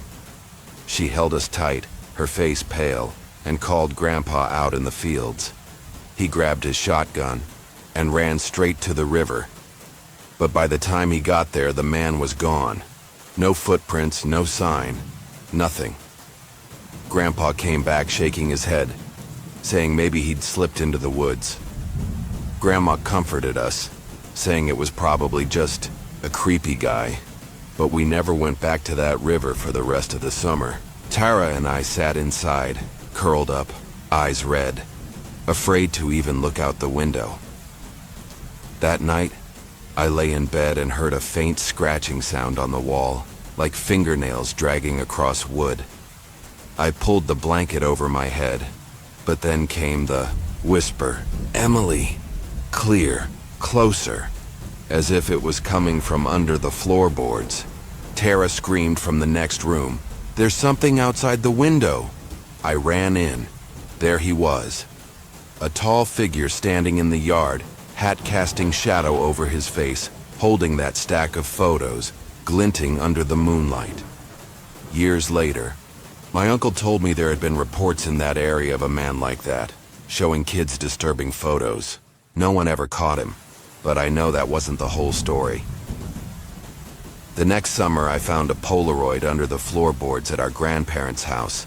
A picture of me and Tara sitting on that wooden dock, taken from the opposite side of the river. Our faces had been scribbled out in black ink and on the back in shaky writing. I keep them. I called Tara, my voice shaking. He took a picture of us. She was silent, then whispered. I just heard scratching at my window. I hung up, cold to my core. That night, in my room hundreds of miles away, I heard it. The wheezing breath from the river, the scratching at the glass. I pulled back the curtain. He was there, under the tree, watching me. The photos in his hand trembled. His mouth hung open, silent. But I heard it in my mind. Emily. I still wonder what was in those pictures. What would have happened if we hadn't run? The next morning, I found a Polaroid under my pillow. A photo of me, asleep the night before, taken from above. My face had been blacked out. On the floor, a scrap of paper. You can't escape. Since then, every night I hear the scratching. I see him. Closer now, clearer. Long fingers reaching toward the window, calling my name. I don't know if he's a man or something from the river, but I know one thing. He's still hunting us.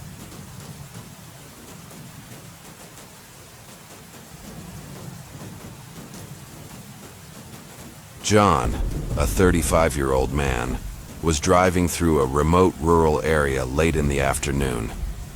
He was a mechanical engineer who enjoyed exploring forgotten places, always carrying a camera and a notebook to document his journeys. His old Dodge truck rattled along the bumpy dirt road, dust swirling behind its tires as the sun sank behind distant hills. He had no specific destination that day, just a need to escape the city, away from the noise and pressure of daily life. The radio buzzed with static, cutting in and out, before dying entirely, leaving him with only the sound of the engine and the wind rushing through a cracked window. After several hours, the golden-orange light of dusk began to fade, letting shadows creep across sparse woods. John glanced at his watch. Almost 6 p.m. He thought about finding a small town to rest in, but the map on his passenger seat showed only winding, nameless roads. Then around a bend he saw it, a town appearing ahead, hazy in the dying light. His truck rolled to a stop at what looked like an abandoned settlement, once bustling, now reduced to rotting buildings and weed-choked streets. A weathered wooden sign leaned by the roadside, its paint nearly gone, revealing only faint letters. Hollow Vale. There was no sound but the engine shutting off as he pulled the handbrake, and no sign of life. No bird song, no breeze, only an eerie silence, blanketing everything. John stepped out of the truck, his dusty work boots crunching on dry earth. He inhaled deeply, smelling rotted wood and damp soil, familiar and alien all at once. The last sunlight bathed the sagging rooftops in gold, but the air felt heavy, as if the town didn't welcome the living. He grabbed his camera from the back seat, slung it around his neck, and took a flashlight in hand, even though there was still enough light to see. Just an hour, he told himself. Then I'll get back to the truck and move on. But deep down he felt a strange pull, as if the town was calling to him in a voiceless whisper. He walked down the main road, now a cracked strip of dirt overgrown with weeds and roots. The houses on either side stood still, their broken windows staring like empty eyes. Some doors hung loosely on hinges, swaying gently though no wind blew. He stopped at the first house, a 2-story wooden structure, its white paint peeling to reveal the decaying wood beneath. The doorknob was icy cold, as though untouched for decades. He pushed the door open. The hinges shrieked dryly, echoing into the stillness. Inside, dust blanketed the floor, each of his steps leaving a clear print in the years of buildup. Light filtered through cracked window slats, casting dim beams on the walls. A small wooden table sat in the center of the living room, one leg broken, sagging to one side. On it, among cobwebs and grime, lay a weathered leather-bound book. John entered the house, dust thick on the floor, and found an old journal belonging to a past resident. He picked it up and blew off the dust, revealing faint handwriting. Journal of Abigail Harrow, Hollow Vale, 1972. He opened the first page, the scribbled lines emerging under his flashlight's glow as night began to fall. The journal told of a strange entity Abigail called the Faceless Shadow. She wrote that it appeared at night, standing outside the window, watching with invisible eyes she could still feel. "It has no clear shape," she wrote, "but I know it's there. Its whispers come each night, not human, but like wind through graves." Later entries described seeing it in mirrors, in room corners, and in dreams, always still, always watching. She noted that the town began to change after it came. Streets vanished, houses shifted, and residents either fled, or worse, vanished without a trace. John scoffed, thinking it was just superstition, and continued exploring. He shook his head, slipped the journal into his backpack, and told himself Abigail was likely a lonely woman inventing tales to explain the town's decay. He didn't believe in ghosts or the supernatural. Everything had a scientific explanation. He walked out of the living room, flashlight scanning the home's shadowy corners. A rotting staircase led to the second floor, each step groaning under his weight. Upstairs was empty too, just a rusted iron bed frame and a foggy mirror on the wall. He shone his light on the mirror and saw his reflection, tired, dusty, but normal. Leaving the house, he continued down the main road, exploring other buildings. An old grocery store appeared, glass shattered, shelves empty save for a few rusted food cans scattered on the floor.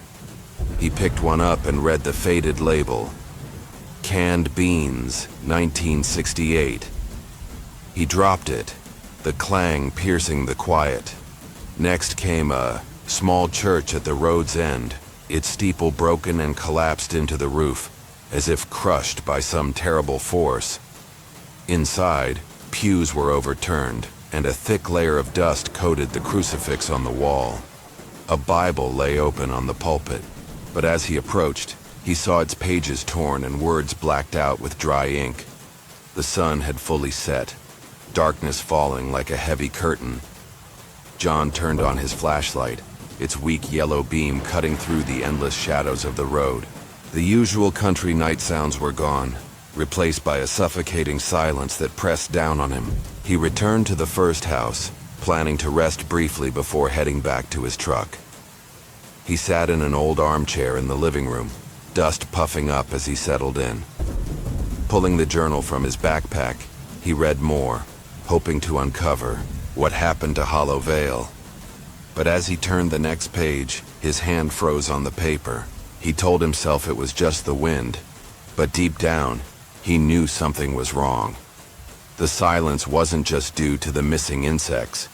The air was colder now, though no breeze stirred the broken windows. He raised his head and listened. A faint sound echoed through the house, soft, rhythmic, like distant footsteps.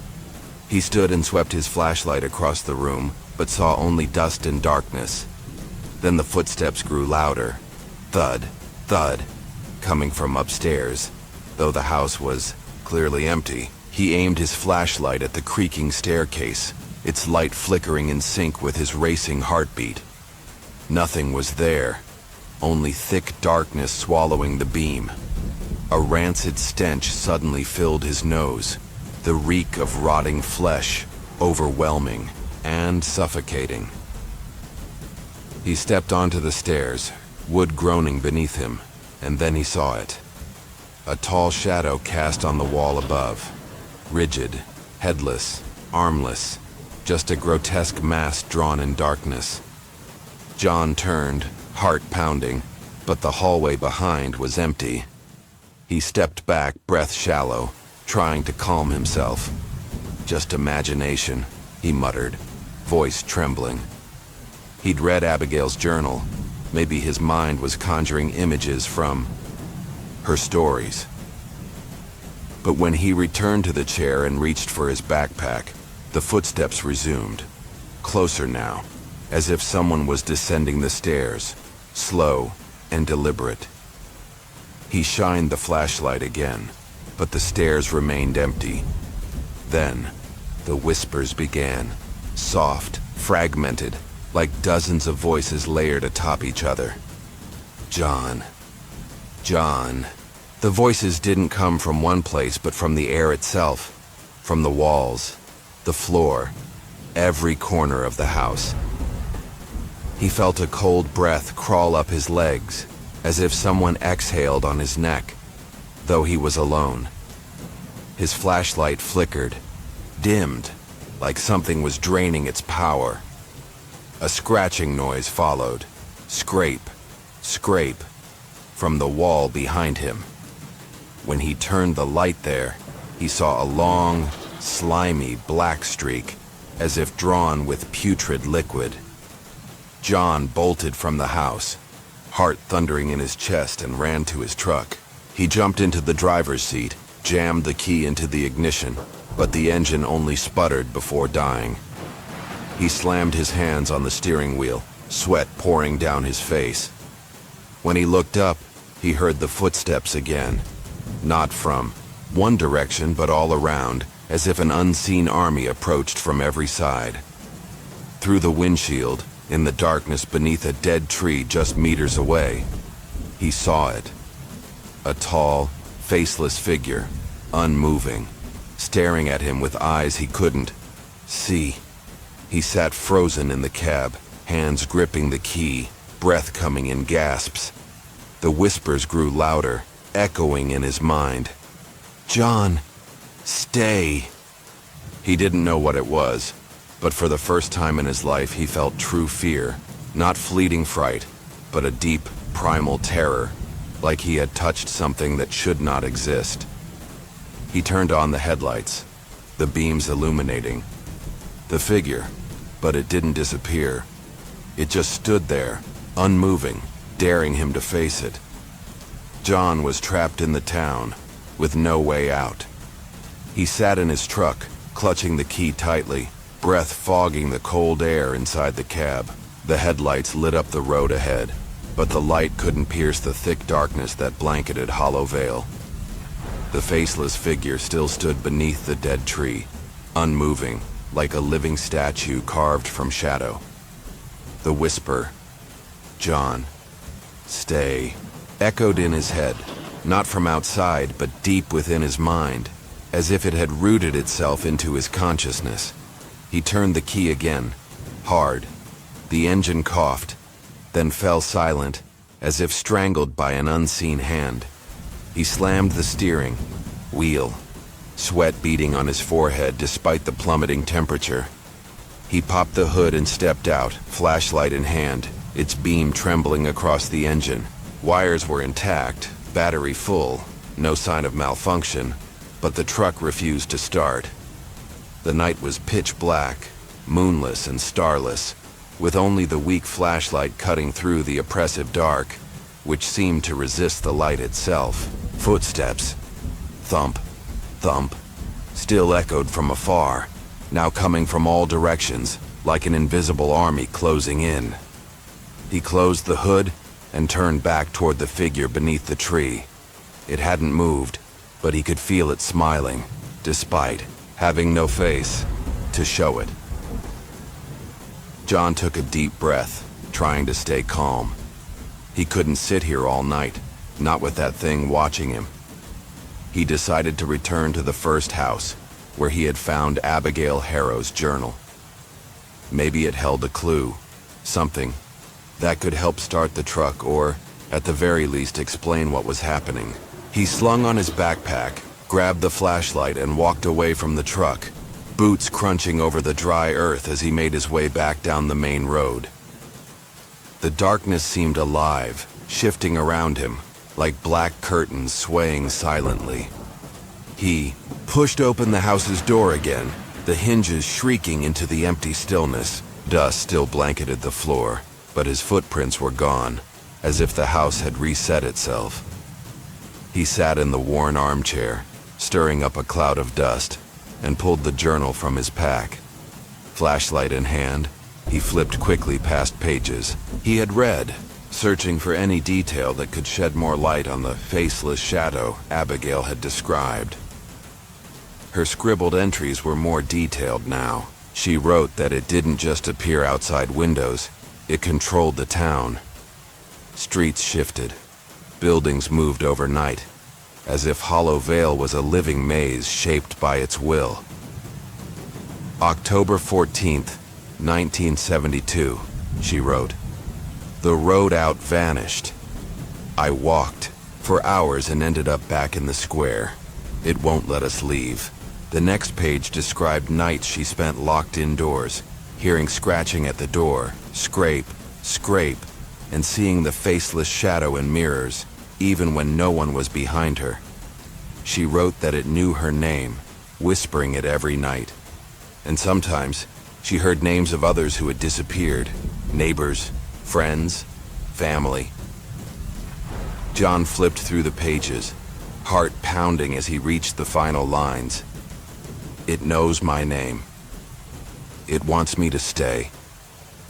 The last line was smeared, as if Abigail had been interrupted. He closed the journal, hands shaking. If what she wrote was true, then this town wasn't just abandoned.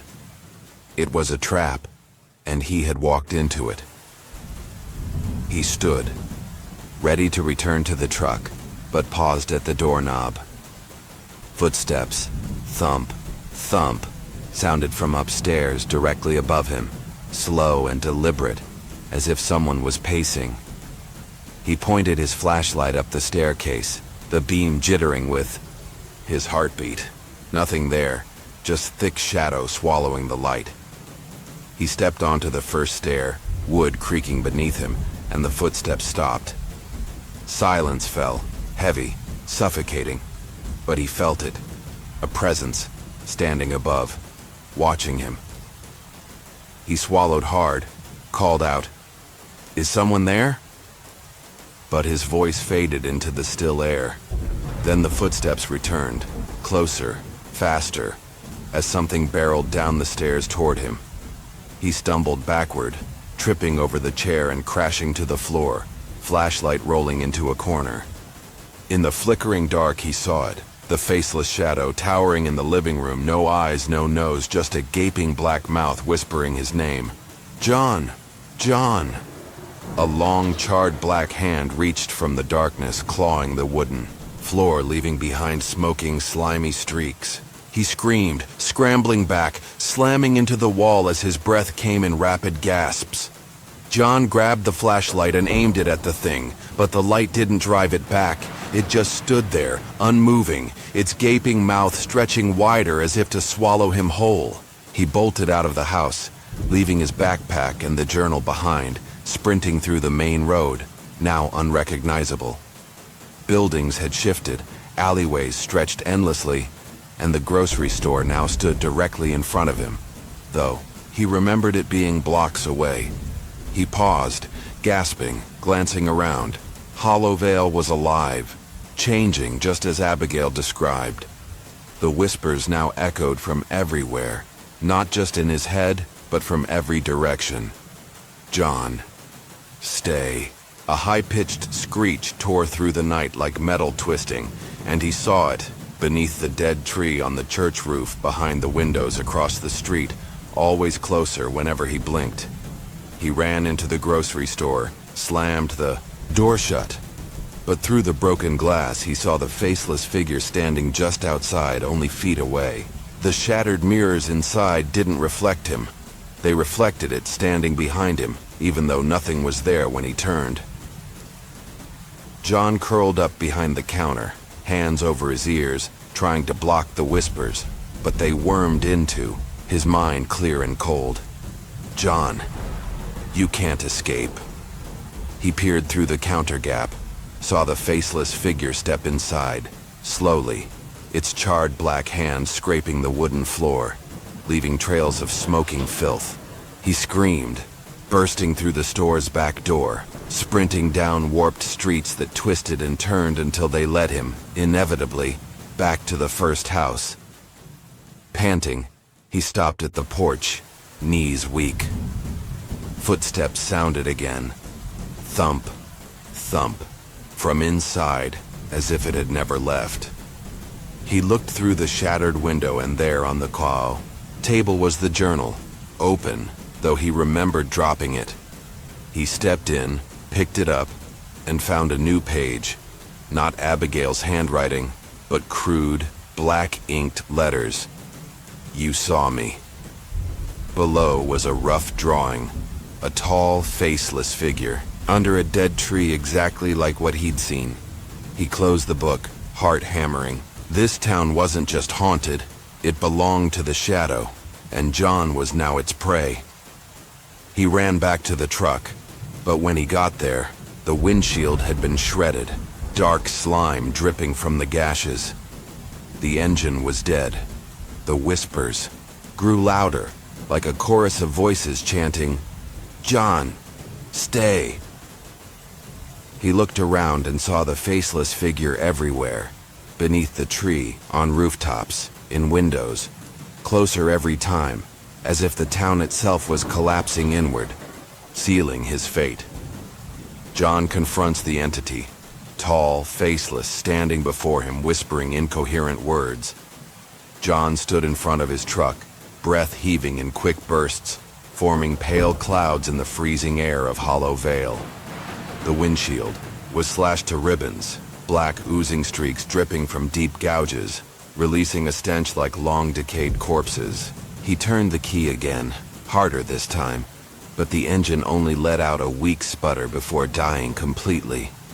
The whispers, "John, stay," echoed from everywhere, not just in his mind but from every corner of the town, like a twisted chorus of voices melting into one ghostly harmony. He looked around. The faceless figure appeared everywhere now, beneath the dead tree, on the rooftop of the broken church, behind shattered windows of crooked houses.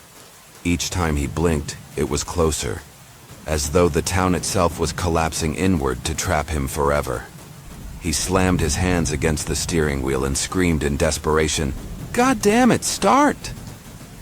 But the truck remained silent, and the footsteps, thump, thump, were now right behind him, closer than ever. He turned, flashlight trembling in his hand, cutting through the darkness. And then he saw it. The faceless shadow, towering, stood just meters away, motionless like a statue carved from the night. Its gaping black mouth didn't move, but the whispers inside his head grew louder, clearer. "John, you are mine." He felt a wave of cold crawl up his spine, like someone breathing down his neck, though there was no breeze. He raised, the flashlight pointing it straight at the figure, but the beam didn't pierce it. Instead, the light was swallowed whole, vanishing into a void. Its mouth stretched wider, revealing an endless abyss, and a long, blackened hand, like burnt charcoal, emerged, scraping the ground, leaving behind steaming, slimy trails. John screamed, staggered backward, tripping over the curb and collapsing onto the dirt. His flashlight flew from his grasp, spinning into a corner, casting flickering light across the night. He couldn't stay there any longer. Waiting in the truck or hiding in twisted buildings would only make him easier prey. He got up, snatched the flashlight, and bolted into the dark, leaving behind the truck and whatever hope he had of restarting it.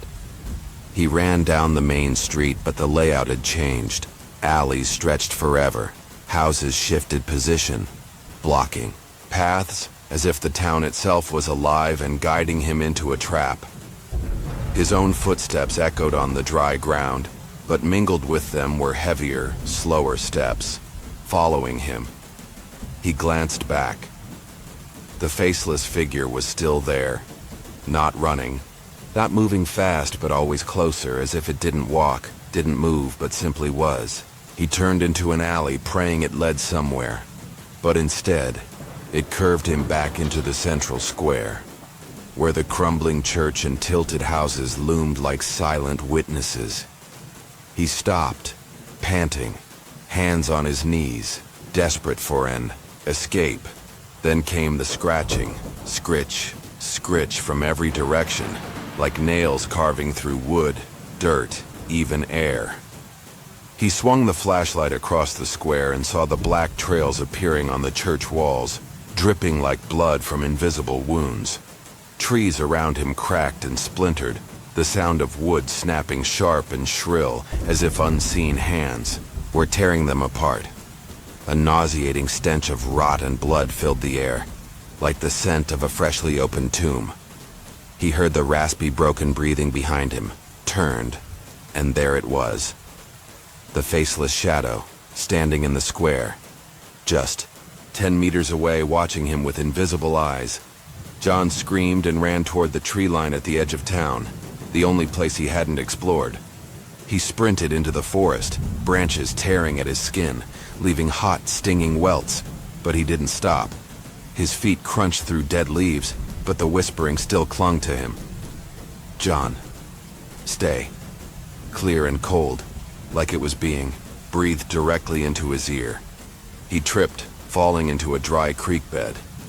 Freezing water soaked his clothes as he scrambled to his feet and looked up. The faceless figure stood atop a hill, silhouetted against the black sky, it reaching one long, blackened arm toward him. John got up and ran, slipping on wet stone and muddy roots. The forest thickened, branches entwining like nets, blocking his path. He pushed through them, his flashlight flickering through the skeletal trees, its glow dimming, as though the darkness itself was draining it. Behind him, twigs snapped. Crack, crack. But he didn't dare turn. He knew it was still there, following not with urgency, but with inevitability, always closer, as if time and space bent in its favor. Then a screech, high-pitched, metallic, ripped through the silence, and he tumbled again, sliding down a slope and slamming into a massive tree trunk. His flashlight died completely.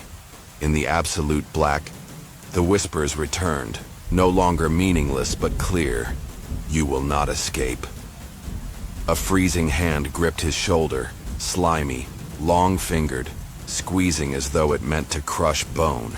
He screamed, thrashed, and when he managed to flick his flashlight back on, the faceless shadow was standing right in front of him, its mouth wide open, black and endless, ready to consume him whole. John kicked at it, unsure if he struck anything.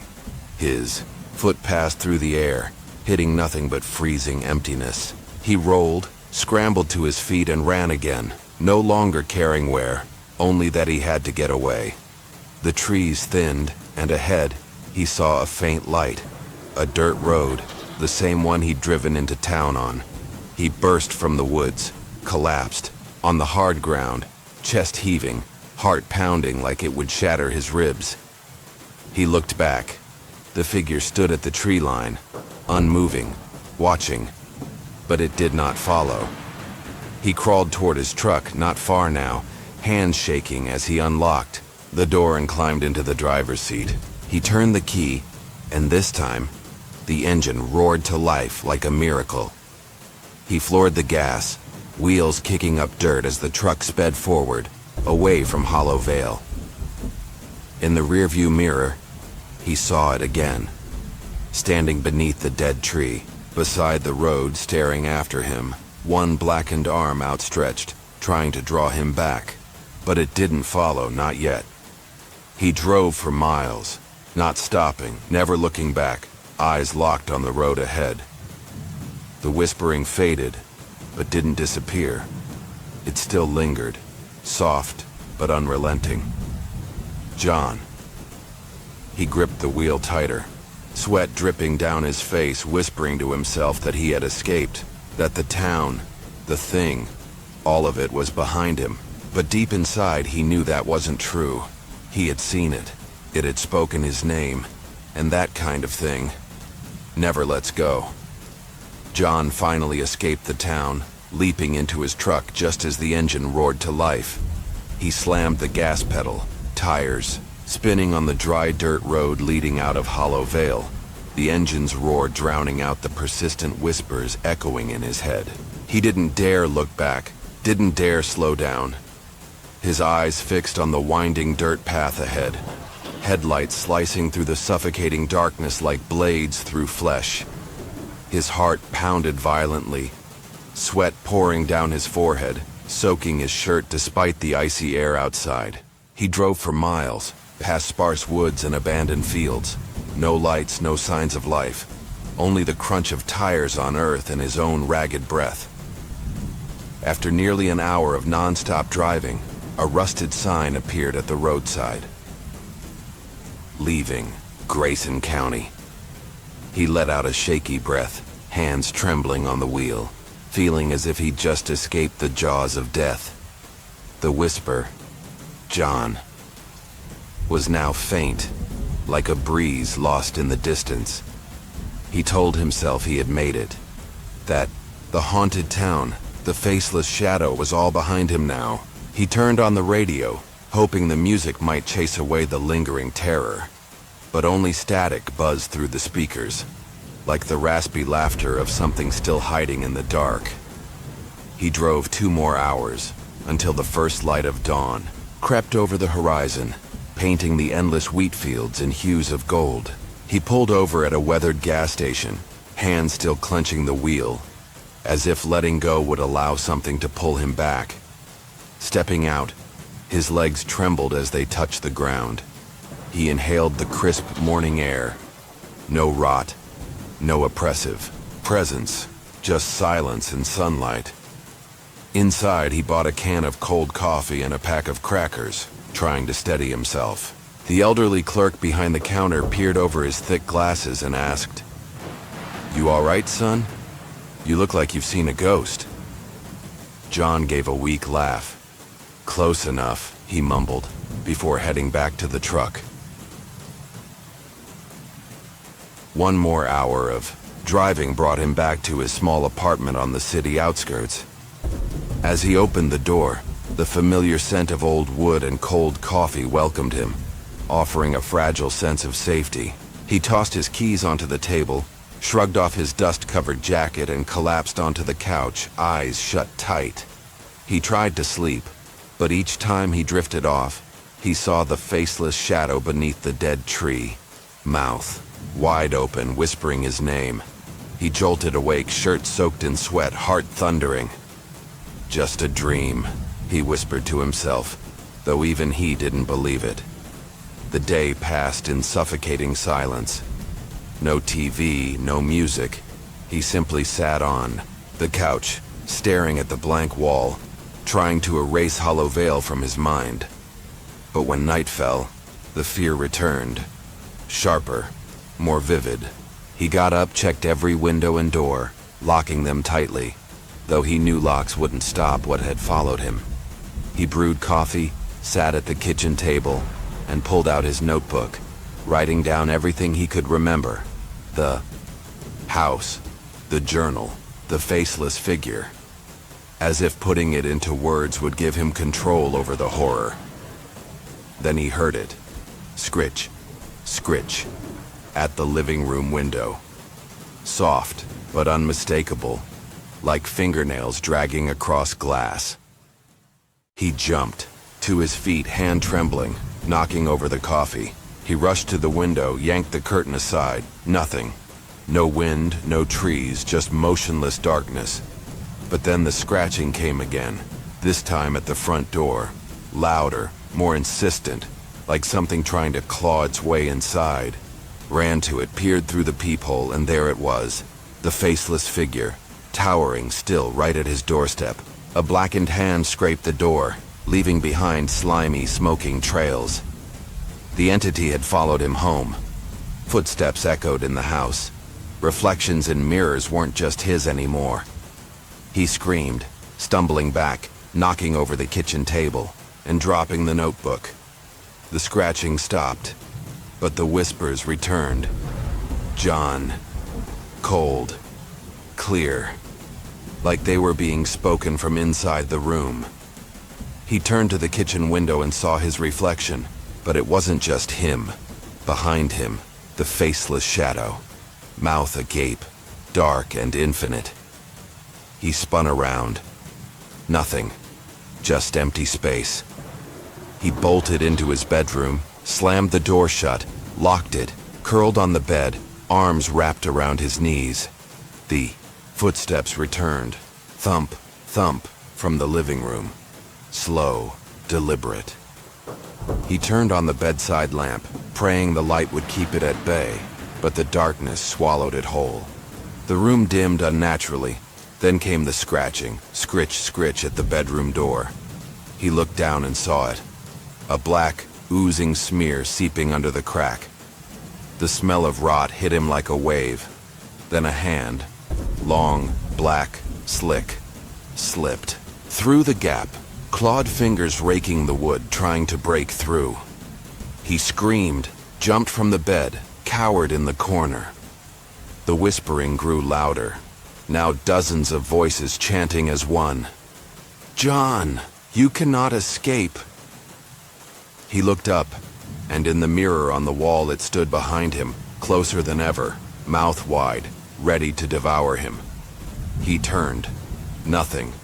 Only footsteps, scratches, and terror choking the air around him. He bolted out of the room, tore through the living room, and flung the front door open. He stood on the porch, gasping, staring into the night. No figure, no slime, just the silence of suburbia. He closed the door, locked it, and searched every room. Nothing. But when he sat back on the couch, he saw it. A Polaroid tucked beneath a cushion. A photo of him, driving out of Hollow Vale. His face scratched out with black ink, and scrawled beneath, I see you. He dropped the photo, heart pounding. It wasn't just in Hollow Vale. It had followed him, into his home. He grabbed his car keys, intent on fleeing again. But as he opened the door, scritch, scritch, from the yard. Through the window, he saw it. The faceless figure, standing beneath the tree in front of his house, unmoving, watching. He slammed the door, locked it, and ran into the bedroom. Dove, under the covers, hands over his ears, but still the whisper crept in. John. He sat frozen all night, too scared to move, too scared to sleep, listening to the footsteps, the scratching, and the whispers that now lived inside his home. When morning came and sunlight crept through the blinds, he checked the windows. Nothing. There, no figure, no trail, but he knew. It was still out there, waiting. He couldn't stay. But he also knew there was nowhere left to run. The entity had followed him home. Footsteps echoed through the house, and a figure appeared in the mirror every night. Pale morning light filtered through the curtains, casting faint streaks across the wooden floor of John's apartment.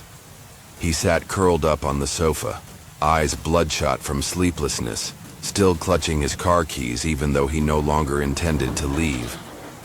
Last night, the scratching, the footsteps, and the whispers had filled the house, like a nightmarish symphony, with no end. The Polaroid photo with the words "I see you" still lay on the floor, its corners crumpled from where he had thrown it in terror.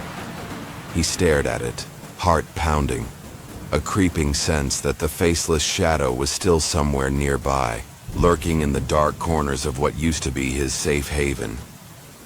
He got up, dragging himself into the kitchen, brewing a cup of coffee just to keep his hands busy. But the bitter scent couldn't mask that faint, rotting smell in the air, like damp soil and dried blood, as if hollow veil had clung to him all the way back here. He checked the windows again. The curtains were still drawn, but through the gap, he saw the tree in his front yard, where the faceless figure had stood the night before, now empty beneath the daylight. He told himself the light would protect him, that it only appeared in darkness. But deep down, he knew that was wishful thinking. The day dragged on in suffocating silence. He didn't go to work, didn't call anyone. He just sat on the sofa staring at the white wall, trying to erase the ghost town from his memory. But every creak of the floorboards, every gust of wind through the doorframe, made him flinch, expecting to hear footsteps again. He grabbed his notebook from the kitchen counter and flipped through the pages he had written the night before. Lines about the house, Abigail's journal, and the faceless figure. He hoped that writing it down would help him understand, give him some control, but each word only sharpened the fear. As the sun dipped below the horizon, darkness flooded his apartment once more, and the terror returned, sharper than ever. He turned on every light in the house, kitchen, living room, bedroom, but none of it chased away the crushing dread. He sat on the sofa, hands over his ears, trying to block out the whisper, "John." But it slid into his thoughts anyway, cold and relentless, a curse he couldn't shake. He paced the room, desperate to stay awake. Every time he passed the mirror in the hallway, he stopped, afraid to look, afraid it would be there, behind him. Then came the scratching, scritch, scritch, from the living room window. Soft, but unmistakable, fingernails on glass. He spun around, heart hammering, and saw a black viscous smear trickling down from the window frame, steaming with that foul stench. He rushed over, flung the curtain aside, and there it was, the faceless shadow, tall, motionless, standing in the yard beneath the tree, watching him with invisible eyes. A long, blackened hand reached toward the glass, clawing at the air as if trying to pull him through. He screamed, stumbled backward, hit the sofa, and crashed to the floor, his breath ragged, chest heaving like it might burst. He crawled into the bedroom, slammed the door, locked it, and dove under the covers, arms wrapped tightly around his knees. Footsteps followed, thump, thump, from the living room, slow, steady, coming for him. He switched on the bedside lamp, but the light dimmed, swallowed by the shadows, leaving the room bathed in a sickly half-glow. Then came the scratching. Scritch, scritch, from the bedroom door. He looked down and saw it, a slick, black ooze seeping in through the crack, trailing that sickly stench of rot and decay. Then the door shook, bang, bang, as if someone, or something, was pounding on it from the other side. A hand, long, black and twisted, slid under the door, clawing the wood, carving deep, smoking grooves. He screamed, leapt from the bed, backed into a corner, and held his head, trembling. The whisper was louder now, dozens of voices speaking as one. "John, you belong to me." He looked up. In the mirror on the wall, it stood behind him, closer than ever, mouth open wide, black and endless, like it could swallow him whole. But when he turned around, there was nothing, only the pounding, the scratching, and the terror tightening around his lungs like a vice. John bolted from the room, ran through the living room and flung open the front door, only to freeze. The faceless figure stood right there, just a few steps away. Tall, still, watching him with eyes he couldn't see. He screamed, slammed the door shut, locked it, and ran into the kitchen.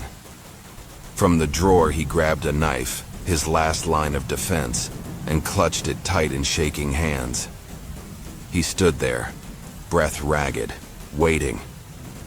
But the footsteps stopped. The scratching fell silent.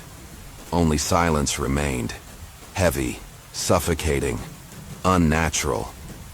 He sank to the kitchen floor, back against the cabinet, knife still trembling in his grip.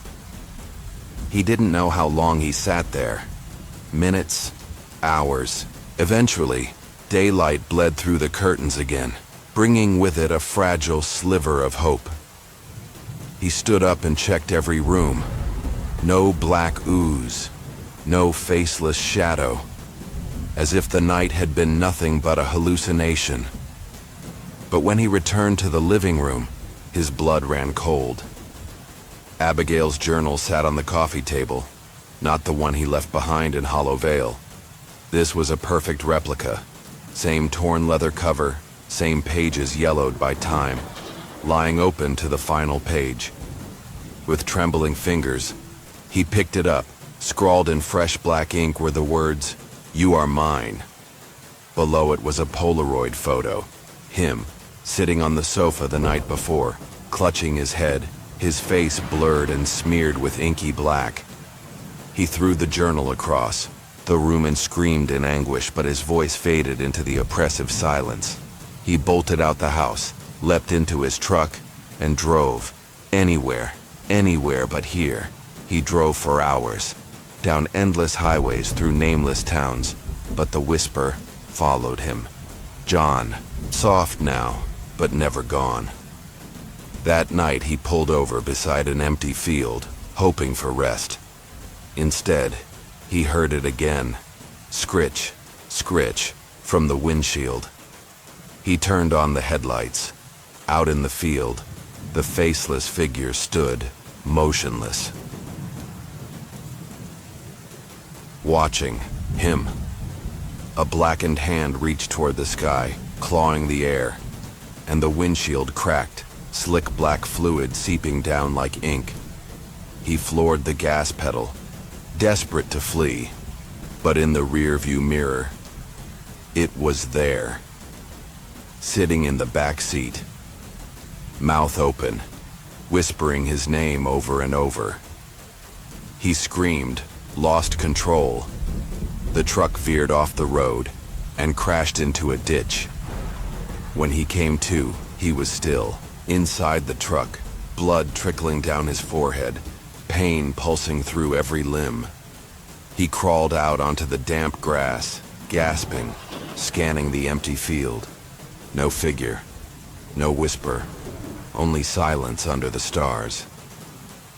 Then he saw it, a Polaroid at his feet, a photo of himself, lying in the truck after the crash, his face smeared out in black. Beneath it, a message scrawled in jagged ink, "You will never escape." He screamed, but no one answered. Only the wind replied, carrying with it that familiar stench of Hollow Vale. From that night on, every evening, he hears the scratching, sees the faceless figure, closer now, clearer, its long, blackened hands reaching, through doors, calling his name without voice. He doesn't know what it is, ghost, demon, or something born from that cursed town, but he knows it will never stop. He lives in fear, running from place to place, but in every mirror, it's there, behind him, waiting, for the moment he finally gives in.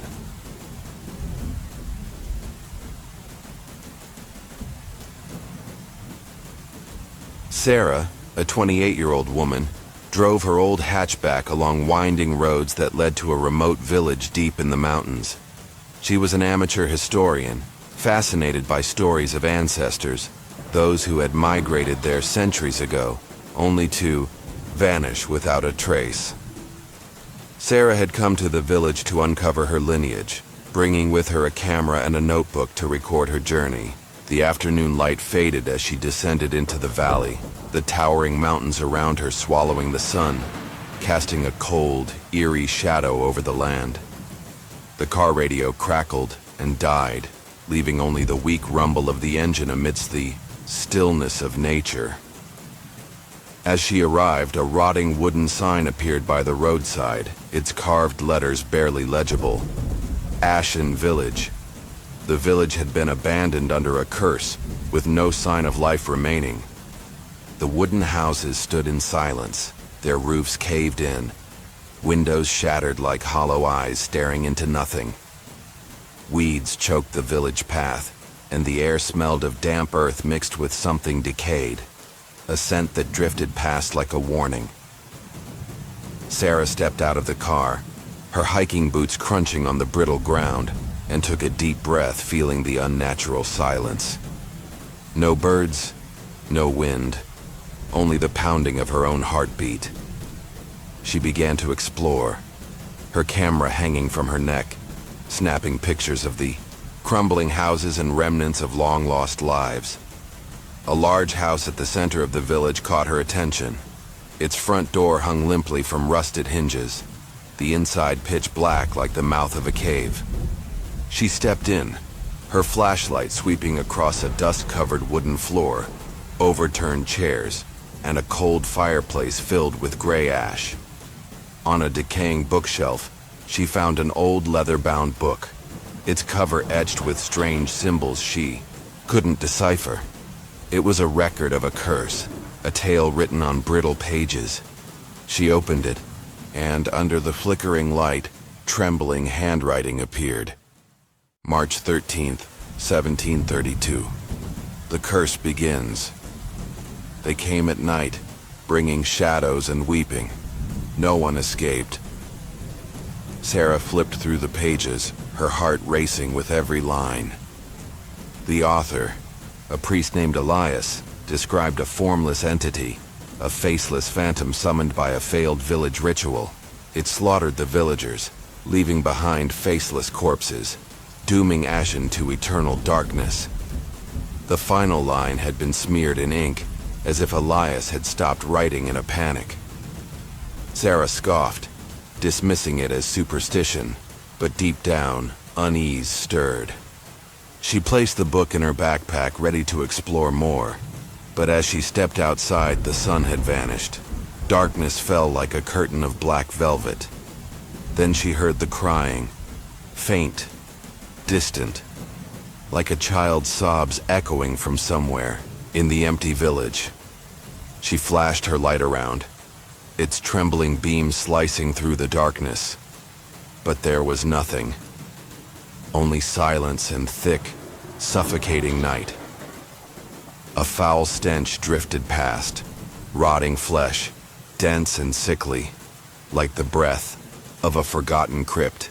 The crying grew louder, closer, and then she saw it. A tall, faceless figure stood beneath a dead tree at the edge of the village, watching her with invisible eyes.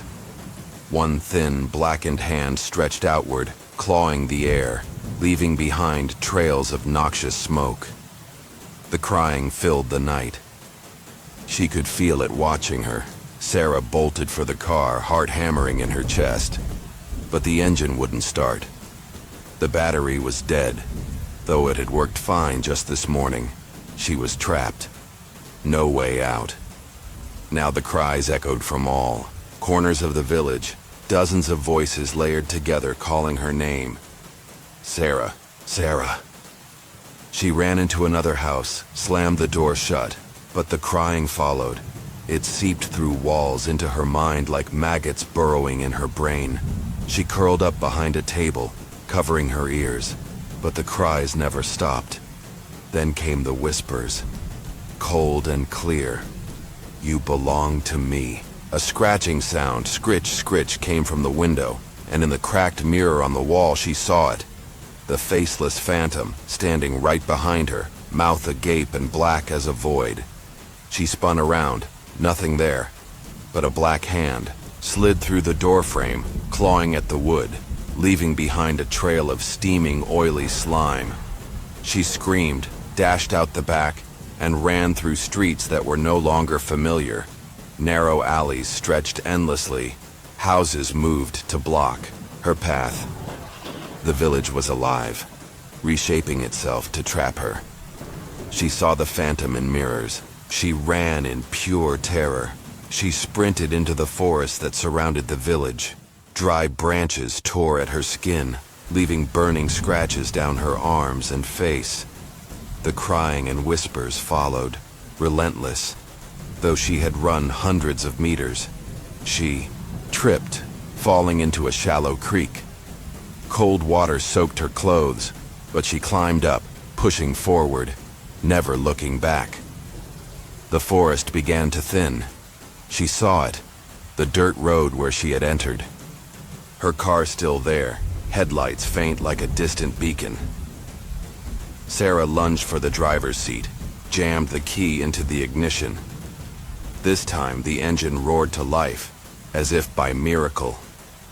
She drove, fleeing ashen. The tires tore across dirt. Her heart pounded as if it might explode. She drove for hours, never stopping, eyes fixed on the road, desperate to forget the cries. But when she returned home, peace did not follow. Every night, the crying returned, soft, distant, always there. The faceless phantom appeared in mirrors, each time closer. One night, she heard the scratching again, scritch, scritch, at the bedroom window. She drew the curtain. It stood outside, unmoving, watching her. A blackened hand dragged claws across the glass, leaving behind trails of ooze. The glass cracked. She screamed, ran from the house. But when she got in the car, her heart froze. The ancient book was on the passenger seat. Not the one she had left in ashen, a perfect copy, open to a fresh page. You are mine. Below it, a photo. Sarah in the village, her face smeared in black ink. She knew it would never stop. The curse had marked her, and every night, it came closer. Waiting for the moment she'd finally break.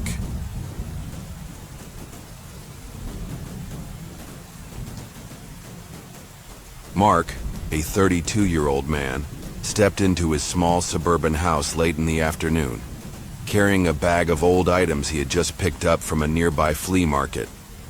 He was a mechanic with a passion for collecting strange things, always drawn to objects that held the eerie allure of forgotten time. Among the trinkets he brought home was a small wooden box, its surface etched with faded patterns, barely visible beneath the dust.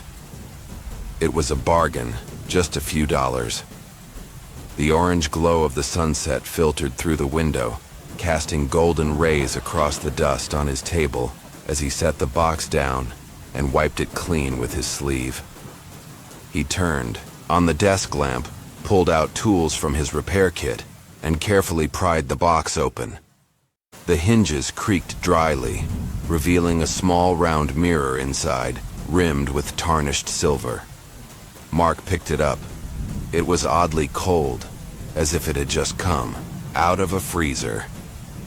He held it up and saw his reflection, tired after a long day, stubble on his jaw. Nothing unusual. He chuckled to himself, thinking it was just another old decoration, and set it aside, planning to clean it properly the next day. But then, a faint sound filled the room, a soft, fragmented whisper, like a voice carried from far away. He paused, turned his head, but saw nothing. Then the whisper returned, clearer this time, right next to his ear. Mark, his heart pounded as he whipped around, staring at the mirror. It still lay on the table, but the lamp above flickered, like something was interfering with the light. He picked up the mirror again and looked into it. This time, he saw a faint shadow behind him, tall, formless, like smoke drawn in the shape of a man. He screamed and dropped the mirror, but it didn't break, just rolled into the corner, its reflective surface catching the light and casting a beam across the wall. There, in the flicker, stood a faceless figure in the center of the room. The whisper grew louder, layered with dozens of voices all saying the same thing. "Mark, look at me." A black, bony hand reached from the shadows, clawing at the wooden floor, leaving behind a trail of thick, foul-smelling slime. Mark stumbled back, tripping over a chair, gasping for air. The thing in the mirror was no longer his reflection. Mark scrambled to his feet, fled into the kitchen, and with trembling hands yanked open a drawer and grabbed a knife.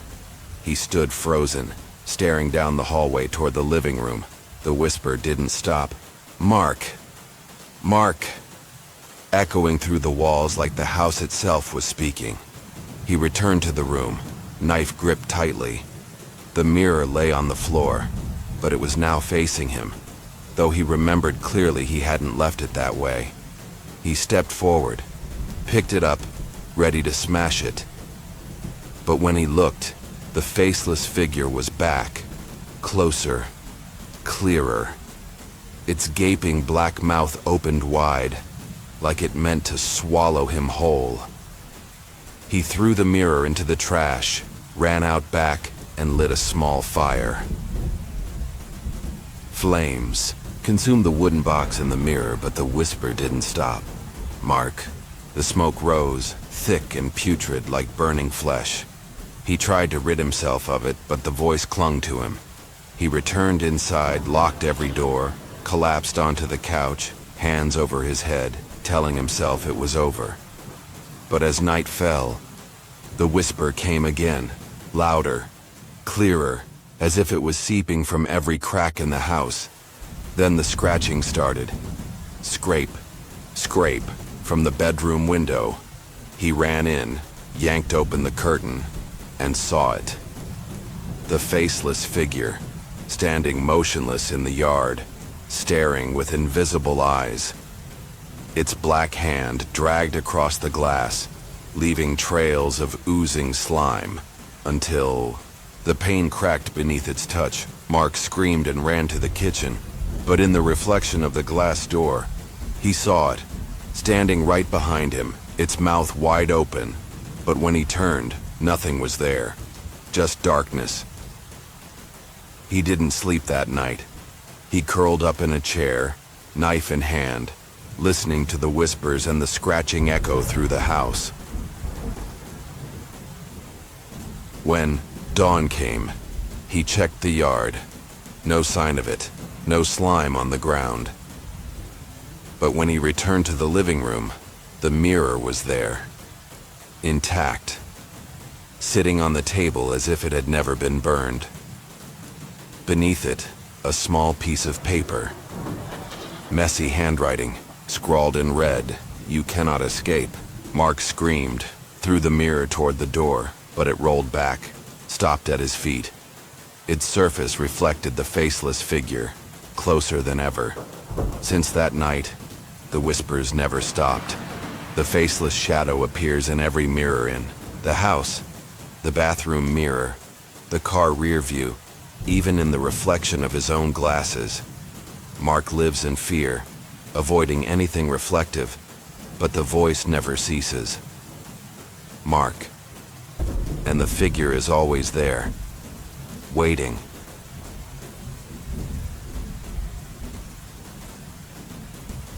David, a 35-year-old explorer, drove his off-road vehicle along a rugged dirt road deep into the northern forest.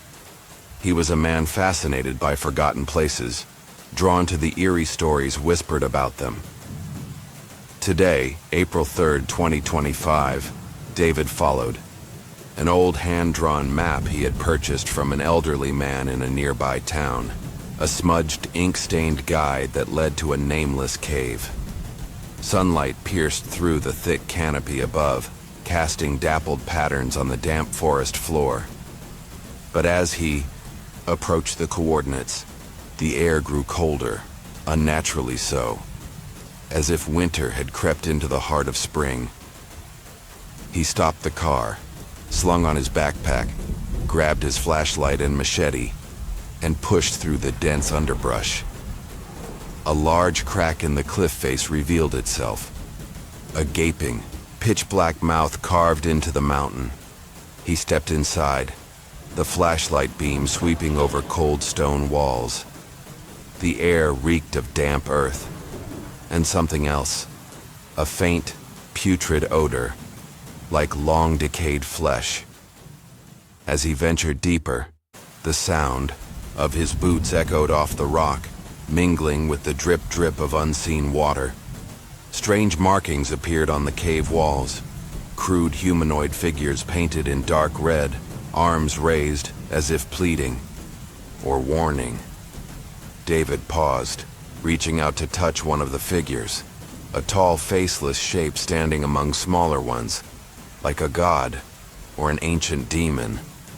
The red pigment was hardened beneath his fingers, but he shivered, unsure if it was paint or something else. He took photos, scribbled notes in his journal, doing his best to stay calm, even as his heart pounded harder. The cave was deeper than he expected. Narrow passages led farther down, the air growing heavy and stifling, as if someone else was breathing in the dark. Then he heard it. A sound, faint, like rolling stones in the distance, but rhythmic, like slow footsteps.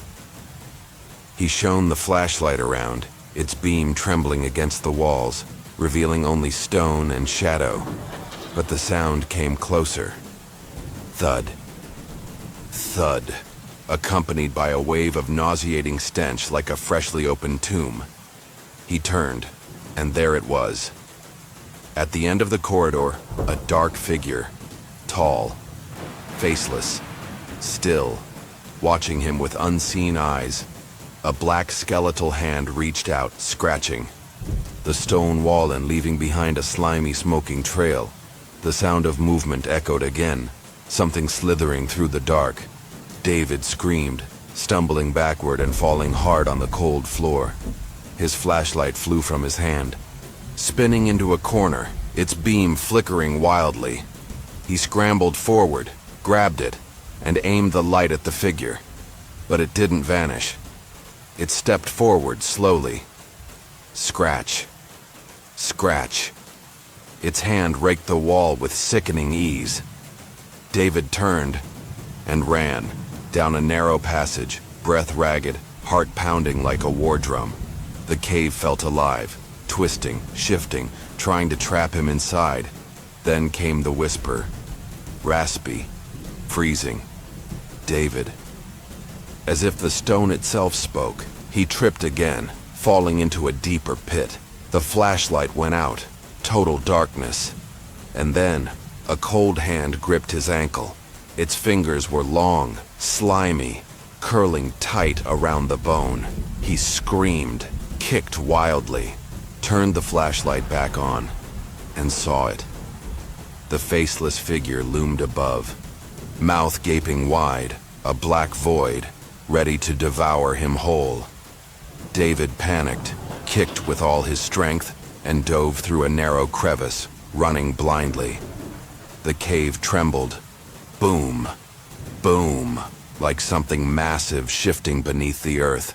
He saw a faint light ahead, the entrance. He burst out, collapsing onto the wet grass, gasping, eyes wide as he looked back. The figure stood in the cave's mouth, watching, unmoving, never crossing into the sunlight. He crawled to his car, climbed into the driver's seat, and floored the gas. Tires spinning before catching traction, launching him out of the forest.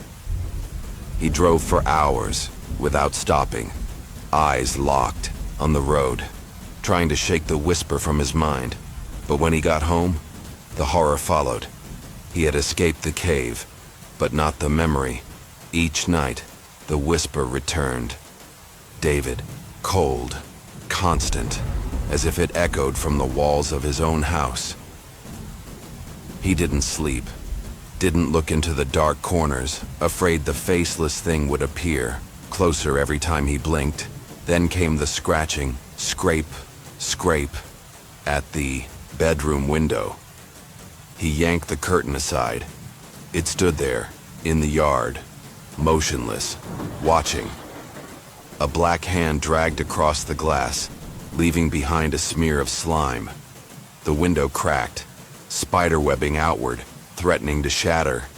He bolted out of the house, jumped into his car, but in the rearview mirror, he saw it, sitting in the back seat, mouth open, whispering his name again and again.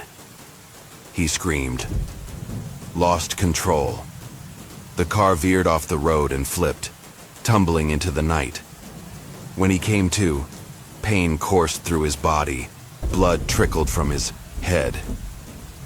He crawled from the wreck, collapsed in the dirt, and looked around. No figure, no whisper, only silence.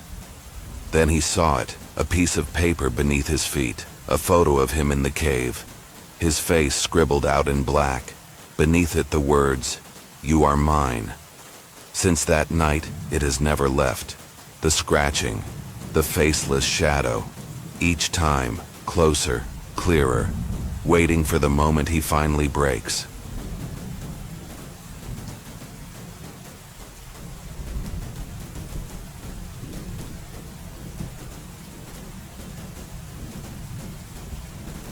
Emily, a 29-year-old woman, dragged her suitcase through the creaky wooden door of the old house she had just rented in a remote, quiet town.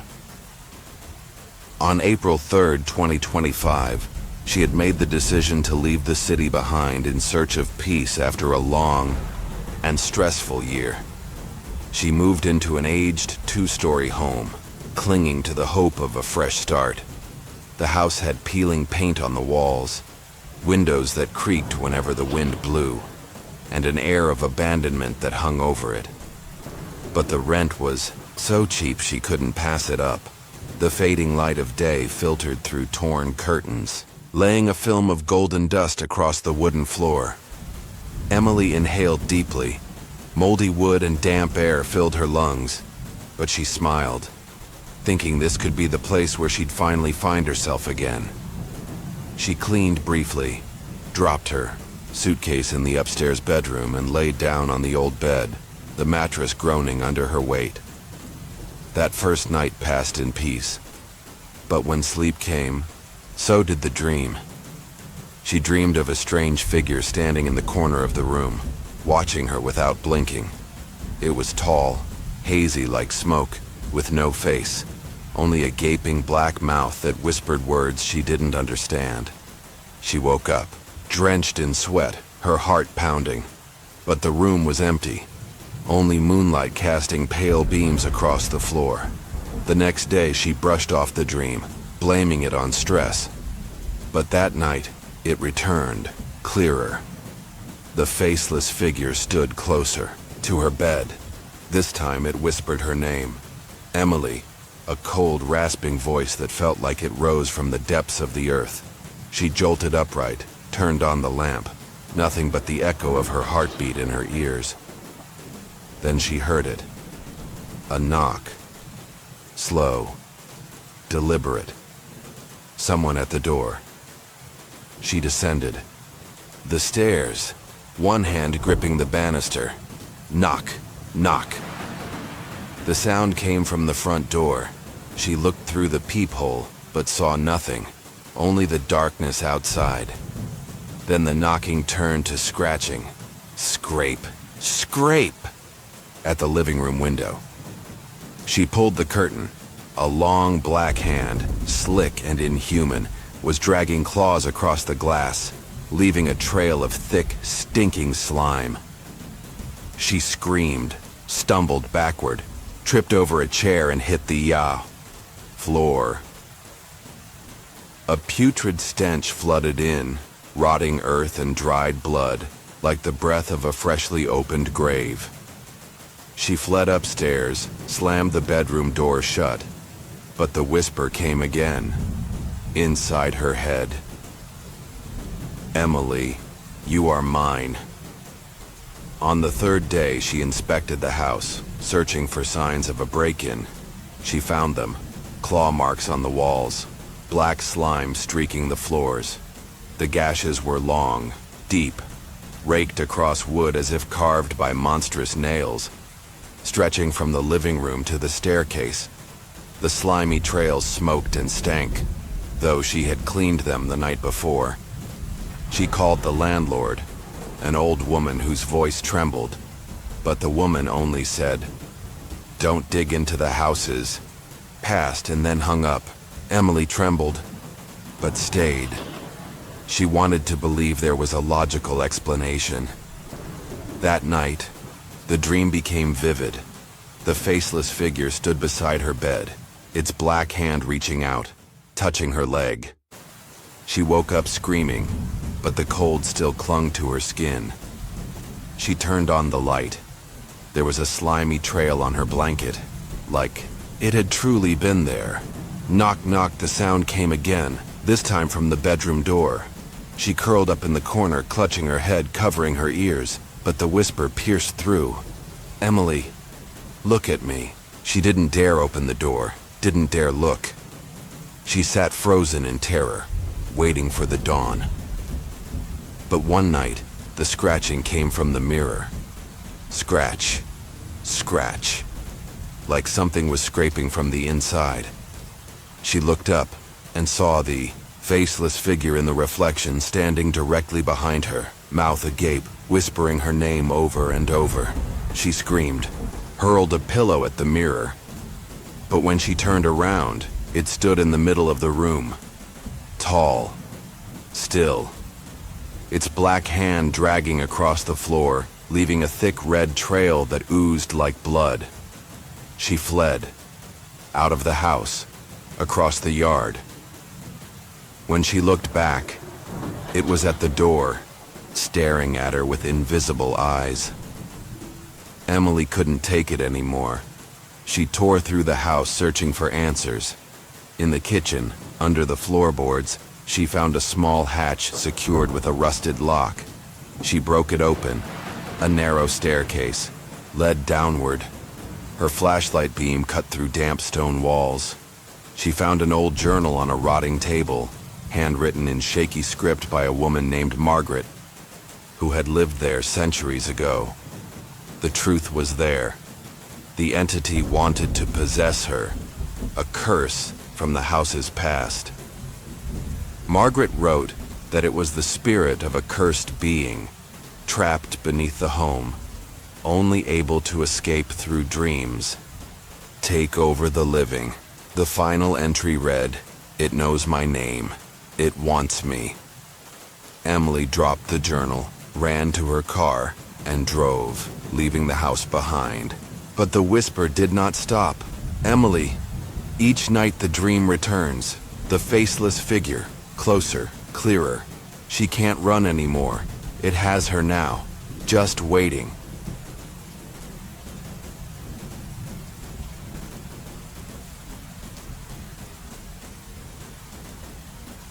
Liam, a 40-year-old man, stood in the dark basement of the house he had just bought in the suburbs on the evening of April 3rd, 2025. He had recently moved in after a divorce, hoping to find a quiet place to start over. In the far corner of the basement, he discovered an old radio, covered in dust and cobwebs. Its metal casing was rusted, the knobs dull and stiff, as if it had been abandoned for decades. His flashlight swept past boxes of forgotten things, but the radio caught his attention, an out-of-place relic among the discarded junk. He picked it up, wiped off the grime with his sleeve, feeling the cold metal bite into his fingertips. Liam carried the radio upstairs, set it on a scratched wooden table, and plugged it in, thinking it might make an interesting antique piece, if it worked. Ain turned it on. A burst of static filled the room, then a strange voice, At first, just white noise. Then, as he turned the dial, a raspy, broken voice came through. "Liam!" He froze, glanced around the empty living room. "Nobody." The voice continued, muffled, like someone whispering through thick fog. "Liam, listen to me." He shut the radio off. His heart raced. He told himself it was just exhaustion. His mind, playing tricks after a long day. But that night, as he lay in bed, the static returned. Faint, distant. Even though the radio was unplugged, he bolted upright, went to check the living room. The radio still sat there, but the dial was slowly turning, as if someone had just touched it. He shoved it in a cabinet, locked the door, and tried to sleep. But the whisper crept into his mind again. "Liam." He turned on all the lights, checked every door. The house was silent, too silent, like it was holding its breath. The next day he carried the radio out to the yard, ready to smash it with a hammer. But as he raised the tool, the voice became clear. "Don't." He stopped. Sweat trickled down his face. Instead of destroying it, he brought it back down to the basement, tossed it in the same corner, and slammed the door shut. But that night, the static came again. This time, from inside the walls, from the wood, from the cement. He saw a shadow in the hallway, faint but unmistakable. A tall figure, faceless, still, watching. Its gaping black mouth whispered his name. Over and over, he screamed. Ran to the kitchen, grabbed a knife, but when he turned, the shadow was gone. Then came the scratching. Scrape, scrape. From the basement door, he opened it. The flashlight shook in his hand, a trail of slimy, oozing filth. Ran down the wall, reeking of rot, like something dead had been woken. The radio turned on by itself. No power, and yet, the whisper returned. "Liam, stay." A long, blackened hand reached from the darkness, claws raking the floor, leaving smoldering streaks behind. He slammed the door shut, but the scratching followed him up the stairs, like something crawling through the wood. Liam couldn't sleep. He sat on the sofa, gripping the knife, listening to the voices and scratching echo through the house. He rifled through the house documents and found a handwritten note from the previous owner. "Do not turn on the radio." His blood ran cold. He had unleashed something. He rushed to the basement, intent on burning the radio. As he lit the flame, the stench worsened. Burnt flesh and grave dirt. The voice grew louder, screaming through the crackle. "Liam, you are mine." The next night, he saw the faceless figure again, in the bathroom mirror, right behind him, its mouth gaping wide, whispering endlessly. He smashed the mirror, turned. It was in the room, still, massive. Its black hand scraped the air like trying to pull him into the dark. He fled, bolted from the house, got in the car, sped off. But in the rearview mirror, it sat in the back seat, whispering. The sound burrowed into his skull, like maggots crawling behind his eyes. He couldn't take it. He drove out of town, far into the countryside. On the way, he hurled the radio into the river, hoping the nightmare would end. But when he checked into a roadside motel hours away, the static came back. Soft, buzzing, from under the bed. He jumped up.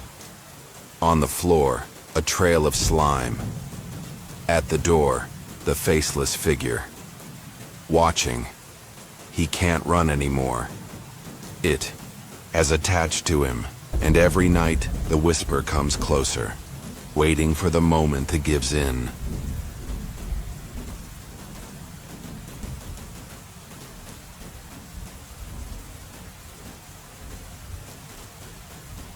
I was 19, living alone for the first time in a cheap apartment near my university in Ohio.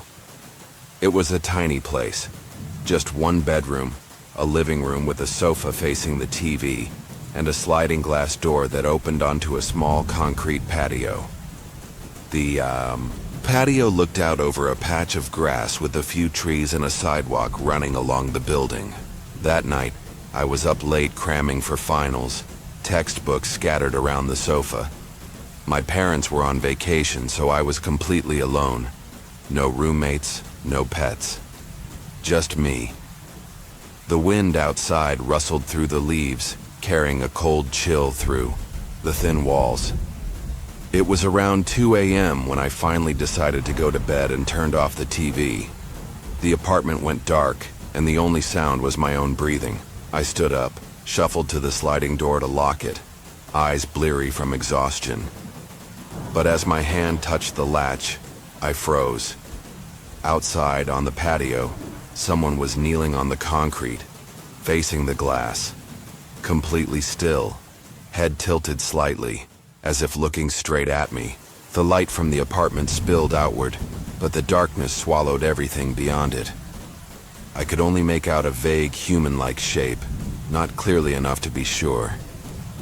The air suddenly felt heavy, like something was pressing down on my chest. A soft hiss came from the patio, like wind but distorted, almost like someone groaning in pain. I felt a chill crawl up my legs, even though the door was shut tight. A rotting, earthy stench wafted in, turning my stomach. I couldn't see its face, but a wave of cold terror surged through me. Whatever it was, it didn't feel human. My hand shook. My heart pounded like it was trying to escape my chest. Outside, the wind picked up, dry leaves scraping the glass with a harsh, rattling sound. I heard a cracking noise from the thing's body. Its head tilted further, slowly, like it was being snapped at the neck. Its shadow didn't fall on the patio, even though the light from inside hit it directly. I wanted to scream, but my throat had gone dry. I stood there frozen, eyes locked on the figure, unable to move. Time felt broken. I don't know how long I stood like that. 1 minute, 5, 10, but it felt like forever. My hand was still, trembling on the latch. It didn't move, just knelt there, head tilted, long, unnaturally thin arms hanging at its sides. Its fingers looked like twisted branches, gnarled and too long, curled as if trying to reach for the glass. Then came a knock. Tap, tap, tap. Soft, but sharp, like fingernails on glass. The light inside flickered. The darkness crept closer, as if it were swallowing the room. I heard a whisper, faint, warped. Ryan, Ryan, drifting in from the patio. The voice wasn't human. It sounded like a dozen voices layered together, rasping from the other side of death. My heart slammed against my ribs. I looked at it again, afraid to even blink. I backed up, stumbling into the sofa. Books crashed to the floor, loud in the silence. The figure tilted its head to the other side, reacting. The knocking turned into scratching, scrape, scrape, nails on glass like knives slicing into bone. A black, dripping hand pressed against the door, leaving behind a trail of foul-smelling liquid. I watched a spiderweb of cracks spread across the glass, and the thick black substance seeped through, sizzling as it hit the floor.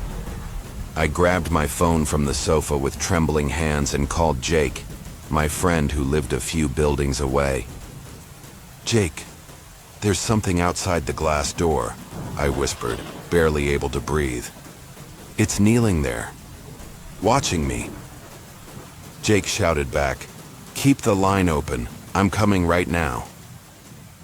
I whispered what I was seeing, and he told me to keep talking as he ran. The whispering grew louder, slipping into my mind like worms crawling through my skull. The figure raised its head.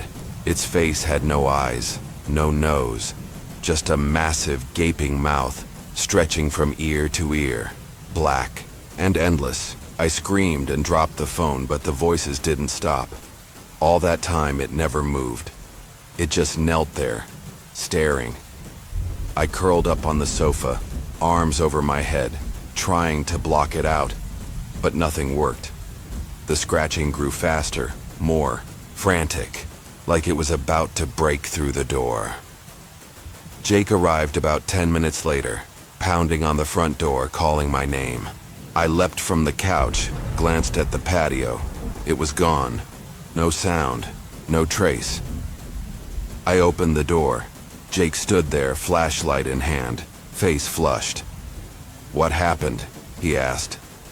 We checked the patio together, shining the light over the concrete. No footprints, no smears, nothing.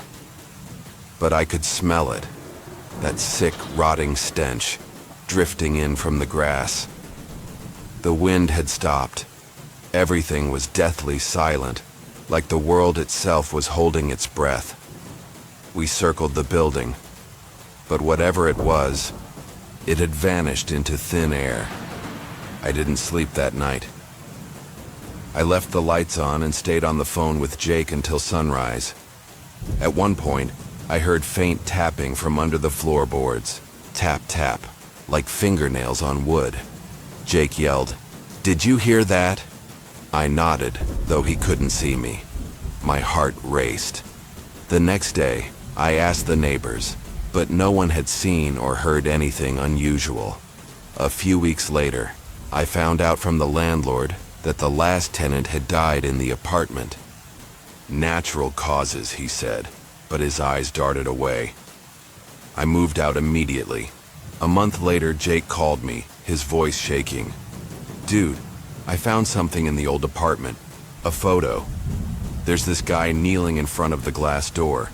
Pale face, mouth wide open, just like what you described. And now, I just heard scratching at my window." I hung up, my blood freezing. That night, in my new apartment, I heard it. Tap, tap, at the window. I pulled the curtain. It was there, kneeling, bathed in moonlight, staring at me, its mouth hanging wide open. I screamed and ran, but the scratching followed me from room to room. The next morning, under my pillow was a scrap of paper. "You can't escape. Now, it comes every night. Closer, clearer. I still don't know what it is, but I've never known fear like this." The next morning, we decided to leave. My parents packed in a panic while James and I tried to keep Lily calm. She sat curled up in a corner, clutching her head, whispering, "They won't let us leave." But when we got to the car, the engine wouldn't start. The gas tank was full, yet the engine sputtered and died. Dad yelled, "What the hell is going on?" I looked around, and the fog was thicker. It surrounded the house like a living wall, blocking all view of the road. "A family moved into an old house in the countryside," I repeated in my mind, a bitter reminder of our mistake. Then the whispering returned, this time clearer, coming from the basement, calling each of us by name. Robert, Margaret, James, Ellen, Lily. Mom broke down in tears, clutching Lily. Dad grabbed an axe from the garage, shouting, "Who's there? Show yourself!"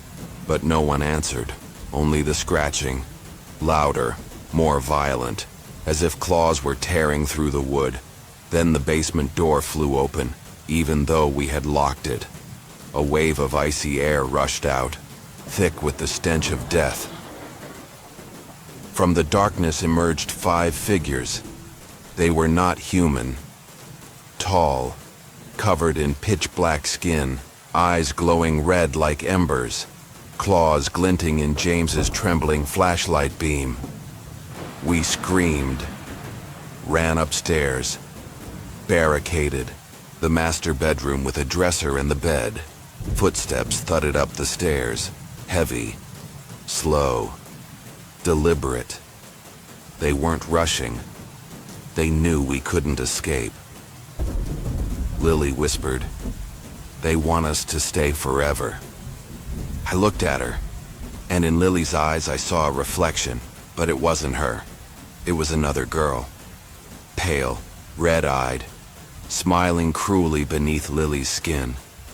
The house smelled strange and the air was cold, I remembered. Realizing the stench wasn't just from the house, it came from what lived inside it. James smashed the window, trying to break it open, but it didn't shatter. It shuddered, but held firm, like something outside was holding it together. Through the fog outside, dozens of shadowy figures appeared, silent, still, surrounding the house, their glowing red eyes, like lanterns flickering in the dark. From below, the growling grew louder. Then the bedroom door rattled with forceful bangs. Each hit splintered the wood. Dad raised the axe, shouting, "Don't come any closer!" But when the door burst open, it wasn't just 5 creatures, it was dozens. They surged in, claws stretching, mouths wide, emitting an ear-splitting screech, like metal scraping glass. I pushed Lily behind me, but she screamed, "They're already inside me!" I turned. Lily's face began to crack. Blood poured from the seams, behind her skin. Red eyes stared back, not hers. Mom ran to hold her, but Lily shoved her away. Her arms elongated. Claws grew from her fingers, slashing the air. James screamed, "Run, Ellen!" He charged the creatures, swinging a chair. But they didn't fall. They laughed, a deep, guttural sound that echoed like it came from hell itself. I dragged Mom toward the stairs, but Dad was grabbed, pulled to the ground. He screamed one last time. Then silence. We fled downstairs. But the house had changed. The hallway had stretched, impossibly long. The walls cracked and bled. Pale faces emerged from the wood, whispering our names. The family heard whispers beneath the floorboards, I recalled. Now I understood. The whispers weren't just from the basement. They came from the house itself, alive and hungry. I saw James dragged into the basement. His hand reached out to me, begging, but I couldn't reach him. The door slammed shut, and the whispering stopped. Mom and I made it to the front door, but it was locked tight. I pounded, screaming, until it finally gave way.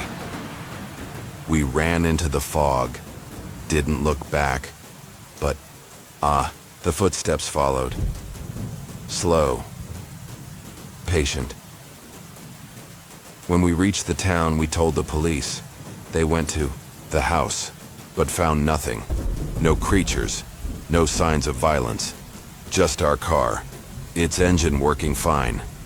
They found a basement with strange old items, I told them. But the police said the basement was empty. Only dust and cobwebs. No boxes, no photos. But the darkness didn't leave. Every night, I hear the whispers, calling my name, scratching under the bed. In the mirror, I see them. Dad, James, Lily, standing behind me. Red eyes, cracked skin, whispering, "Come home to us." One night I found fresh claw marks on the window, and under my pillow, a torn piece of paper, written in blood. The house is waiting. I don't know what that house is, but it took my family, and it's still waiting for me to come back.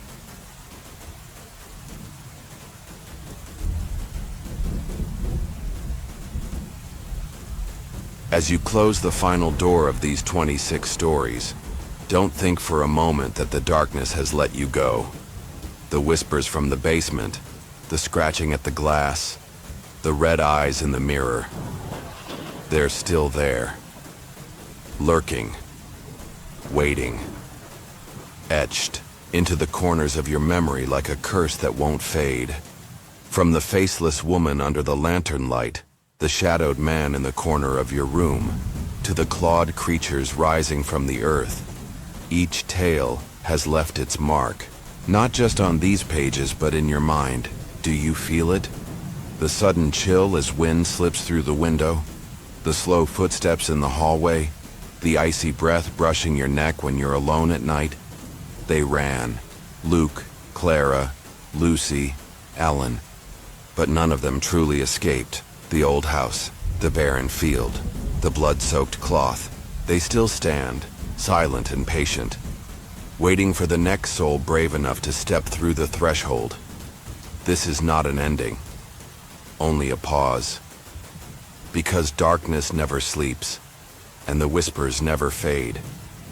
Perhaps, right now, as your eyes move across these final lines, a shadow is tilting its head at you from the corner of the room.